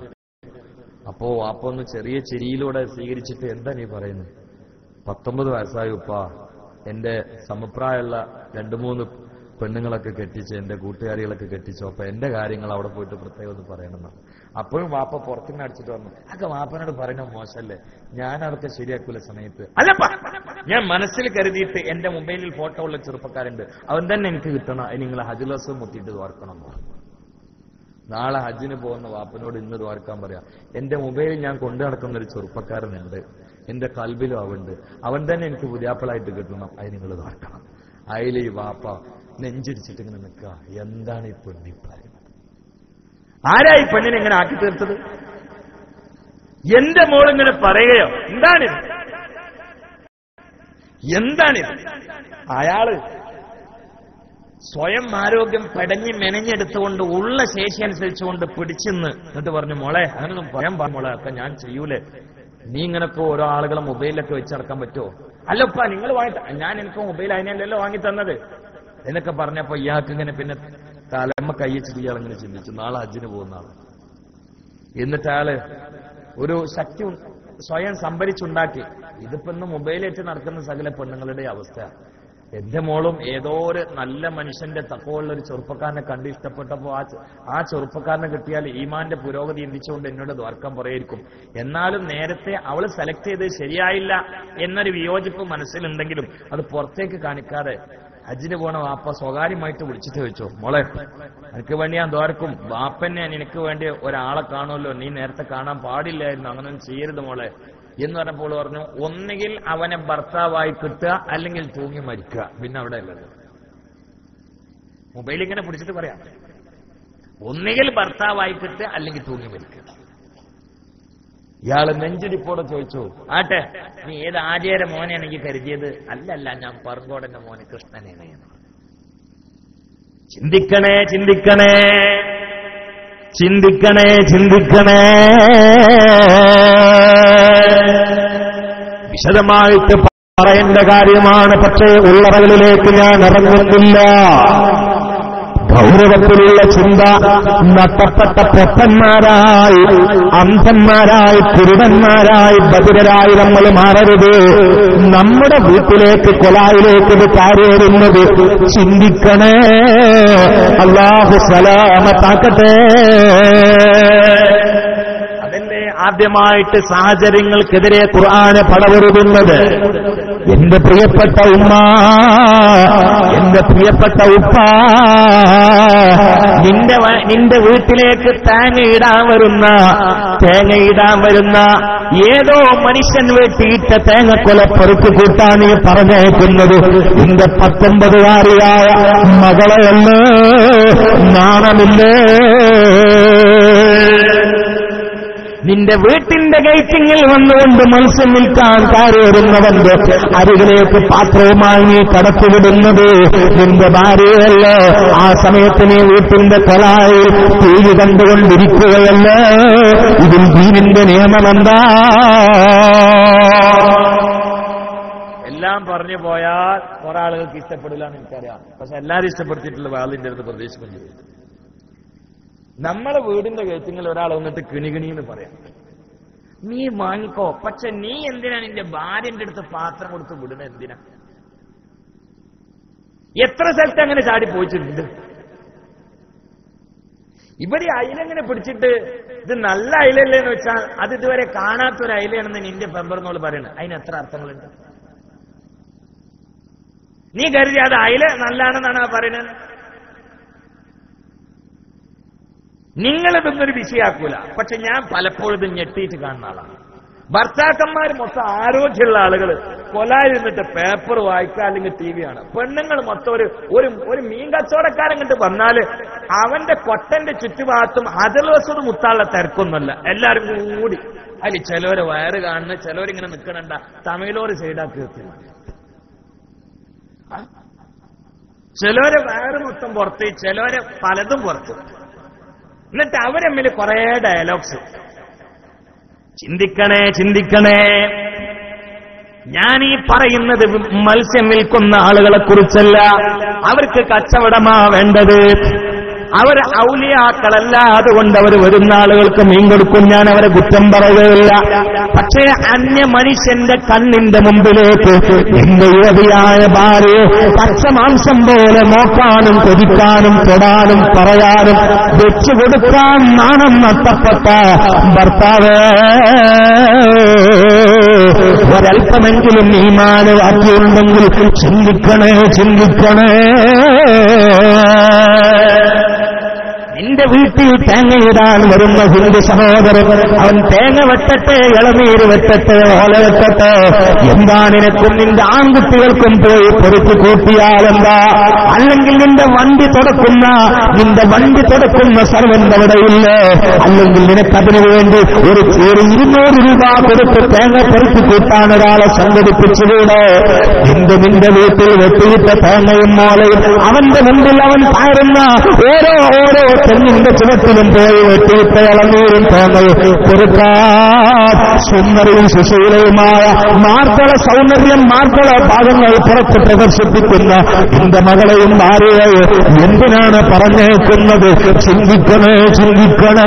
ഈമാനാണ് ലക്ഷ്യമെങ്കിൽ ചിന്തിക്കണേ, ഈമാനാണ് ലക്ഷ്യമെങ്കിൽ ചിന്തിക്കണേ. ചിലതൊക്കെ പറയുമ്പോ മുറിക്ക് മരുന്നടിക്കണ ആരെയാണെന്ന് എനിക്കറിയാം. കാരണം ചിലതൊക്കെ കൂടെ പൊന്തും, എനിക്കറിയാം. പക്ഷേ ദീനം പറയുമ്പോ ആരെയും സോപ്പിട്ട് പറയാൻ പറ്റൂല. കാരണം ചിലർക്ക് ദഹിക്കൂല, അങ്ങനെയുണ്ടല്ലോ. പിന്നെ എല്ലാവർക്കും ദഹിക്കണത് ഇന്നത്തെ തമ്മിൽ പറയാൻ പറ്റില്ല. കാരണം നമ്മളിങ്ങനെ പലിശക്കെതിരെ കത്തിക്കയറുമ്പോ ചിലപ്പോ അധ്യക്ഷന് ദഹിക്കൂല, ഇവിടെ അല്ലട്ടോ, അധ്യക്ഷന് ദഹിക്കൂല. കാരണം മൂപ്പരതിന്റെ ആളായിരിക്കും. നമ്മളിങ്ങനെ കള്ളുടിക്കെതിരെ പറയുകയാണെങ്കിൽ ചിലപ്പം സ്വാഗതം പറഞ്ഞ ആൾക്ക് പറ്റൂല. കാരണം മൂപ്പര് കുടിച്ചു വന്നിട്ടായിരിക്കും സ്വാഗതം പറഞ്ഞേ. നാളെ ഒരാൾ സ്വാഗത പ്രസംഗം നിർത്തുന്നില്ല, നോക്കുമ്പോ എന്താ ഇതിന്റെ അടിയിൽ ചീരിക്കുന്നിട്ടാണ് അസ്സലാമു. അപ്പൊ ഈ ലഹരിയിൽ മൂപ്പര് പ്രസംഗത്തിന് സമയം പോണ അറിയുന്നില്ല. എവിടെ ഒരു സ്ഥലത്ത് പടച്ചോനെ ഒരു ഉസ്താദ് വന്ന് ഇറങ്ങിയപ്പോ സ്റ്റേജിലേക്ക് ആനയിക്കാൻ വേണ്ടി ദഫെടുത്ത് ഇങ്ങനെ കൊട്ടിയിട്ട് കുറെ കുട്ടികൾ പോകുന്നുണ്ട്. നേതൃത്വം കൊടുത്തിരുന്ന ആള് ഒരു തെങ്ങിനൊക്കെ മറിഞ്ഞെടുക്കാണ്. കാരണം മൂപ്പര് ഈ ദഫ് ഇങ്ങനെ മുട്ടിയിട്ട് കൊണ്ടുവരുന്ന സമയത്ത് മുമ്പിൽ നിൽക്കുന്നുണ്ട്, പക്ഷെ കള്ളുടിച്ചിട്ടാണ് നിൽക്കുന്നത്. അപ്പൊ മൂപ്പര് മറിഞ്ഞു, സ്റ്റേജിലെത്തിയപ്പോൾ ആളെ കാണാനില്ല, ഇടയിൽ മറിഞ്ഞു വന്നത്. അപ്പൊ അതിനെതിരെ പ്രസംഗിച്ച മൂപ്പർക്ക് ഇഷ്ടപ്പെടും. എന്നോടൊരാൾ പറഞ്ഞു, എവിടെ സ്ഥലം ഞാൻ പറയണില്ല, കാരണം എല്ലാവരും കേൾക്കണായതുകൊണ്ട് പറഞ്ഞു, കുറച്ച് ചെറുപ്പക്കാർ വന്നിട്ട് എന്നെ സ്റ്റേഷനിൽ വന്നിട്ട് വണ്ടി എടുത്ത് കൊണ്ടുപോകണം. അപ്പൊ എന്നോട് പറഞ്ഞു, ഇന്നലത്തെ വേള ആർക്കും ഇഷ്ടപ്പെട്ടിട്ടില്ല, നിങ്ങളെ കാത്തുക്കാനാണ്. ഞാൻ ഇന്നലെ വേള ആരെയെന്ന് പറഞ്ഞപ്പോ ബാക്കവിയാണെന്ന് പറഞ്ഞു. അപ്പൊ ഞാൻ പറഞ്ഞു, ഞാൻ ബാക്കവിന്റെ വേള ഇഷ്ടപ്പെടാത്തടത്തൊക്കെ ഞാൻ വരണ്ടല്ലോ. അല്ല സാർ, അതൊന്നല്ല, മൂപ്പര് ഇന്നലെ പറഞ്ഞൊരു മസാല ആർക്കും പിടിച്ചിട്ടില്ല. അതാണ് വാളൊക്കെ ഉഷാറന്നെയായിരുന്നു, സൗണ്ടൊക്കെ നല്ല ഉഷാറായിരുന്നു, പക്ഷെ ഒരു മസാല ആർക്കും പിടിച്ചില്ല. ഞാൻ ചോദിച്ചു എന്താന്ന് വെച്ചു. മൂപ്പര് ഇന്നലെ പറഞ്ഞു, കള്ളുടിയെ കല്യാണം കഴിച്ചു കൊടുക്കരുത്, അങ്ങനെയൊക്കെ പറയാൻ പറ്റും സ്ഥാനം വെച്ച്. അപ്പൊ ഞാൻ പറഞ്ഞു, അത് ശ്രദ്ധിക്കാതെ പറഞ്ഞാണ് കാരണം ഞാൻ തിരിച്ചു തരാറ്. നോക്കുമ്പോ ഇവന് ആ സ്വഭാവക്കാരനാണ്, അത് പിടിച്ചിട്ടില്ല. ഇവന് കുടിയാനാണ്, അതാണ് ഈ പിടിച്ചിട്ടില്ല എന്ന് പറഞ്ഞു. അപ്പൊ ഞാനത് ഇന്നലെ മൂപ്പരെടുത്ത് അബദ്ധം വന്നാണ്, ഇന്ന് ഞാൻ തിരിച്ചു തരാന്ന് പറഞ്ഞപ്പോ എന്താ മൂപ്പര് സന്തോഷം കാര്യങ്ങൾ. എന്നോട് പറയാം, ഉസ്താദേ കാവ വേണ്ടത്, ചായ വേണ്ടത്, ഹോർലിക്സാ വേണ്ടത്, എല്ലാം റെഡിയാണ്. ഇത് അവിടെ എത്തിയിട്ട് മതിയോ ഇടയിൽ നിന്ന് കുടിക്കണമെന്ന് വെച്ചു. ഞാൻ പറഞ്ഞു, ഒക്കെ വാഴ കഴിഞ്ഞിട്ട് കുടിക്കാറുണ്ട് ഞാൻ.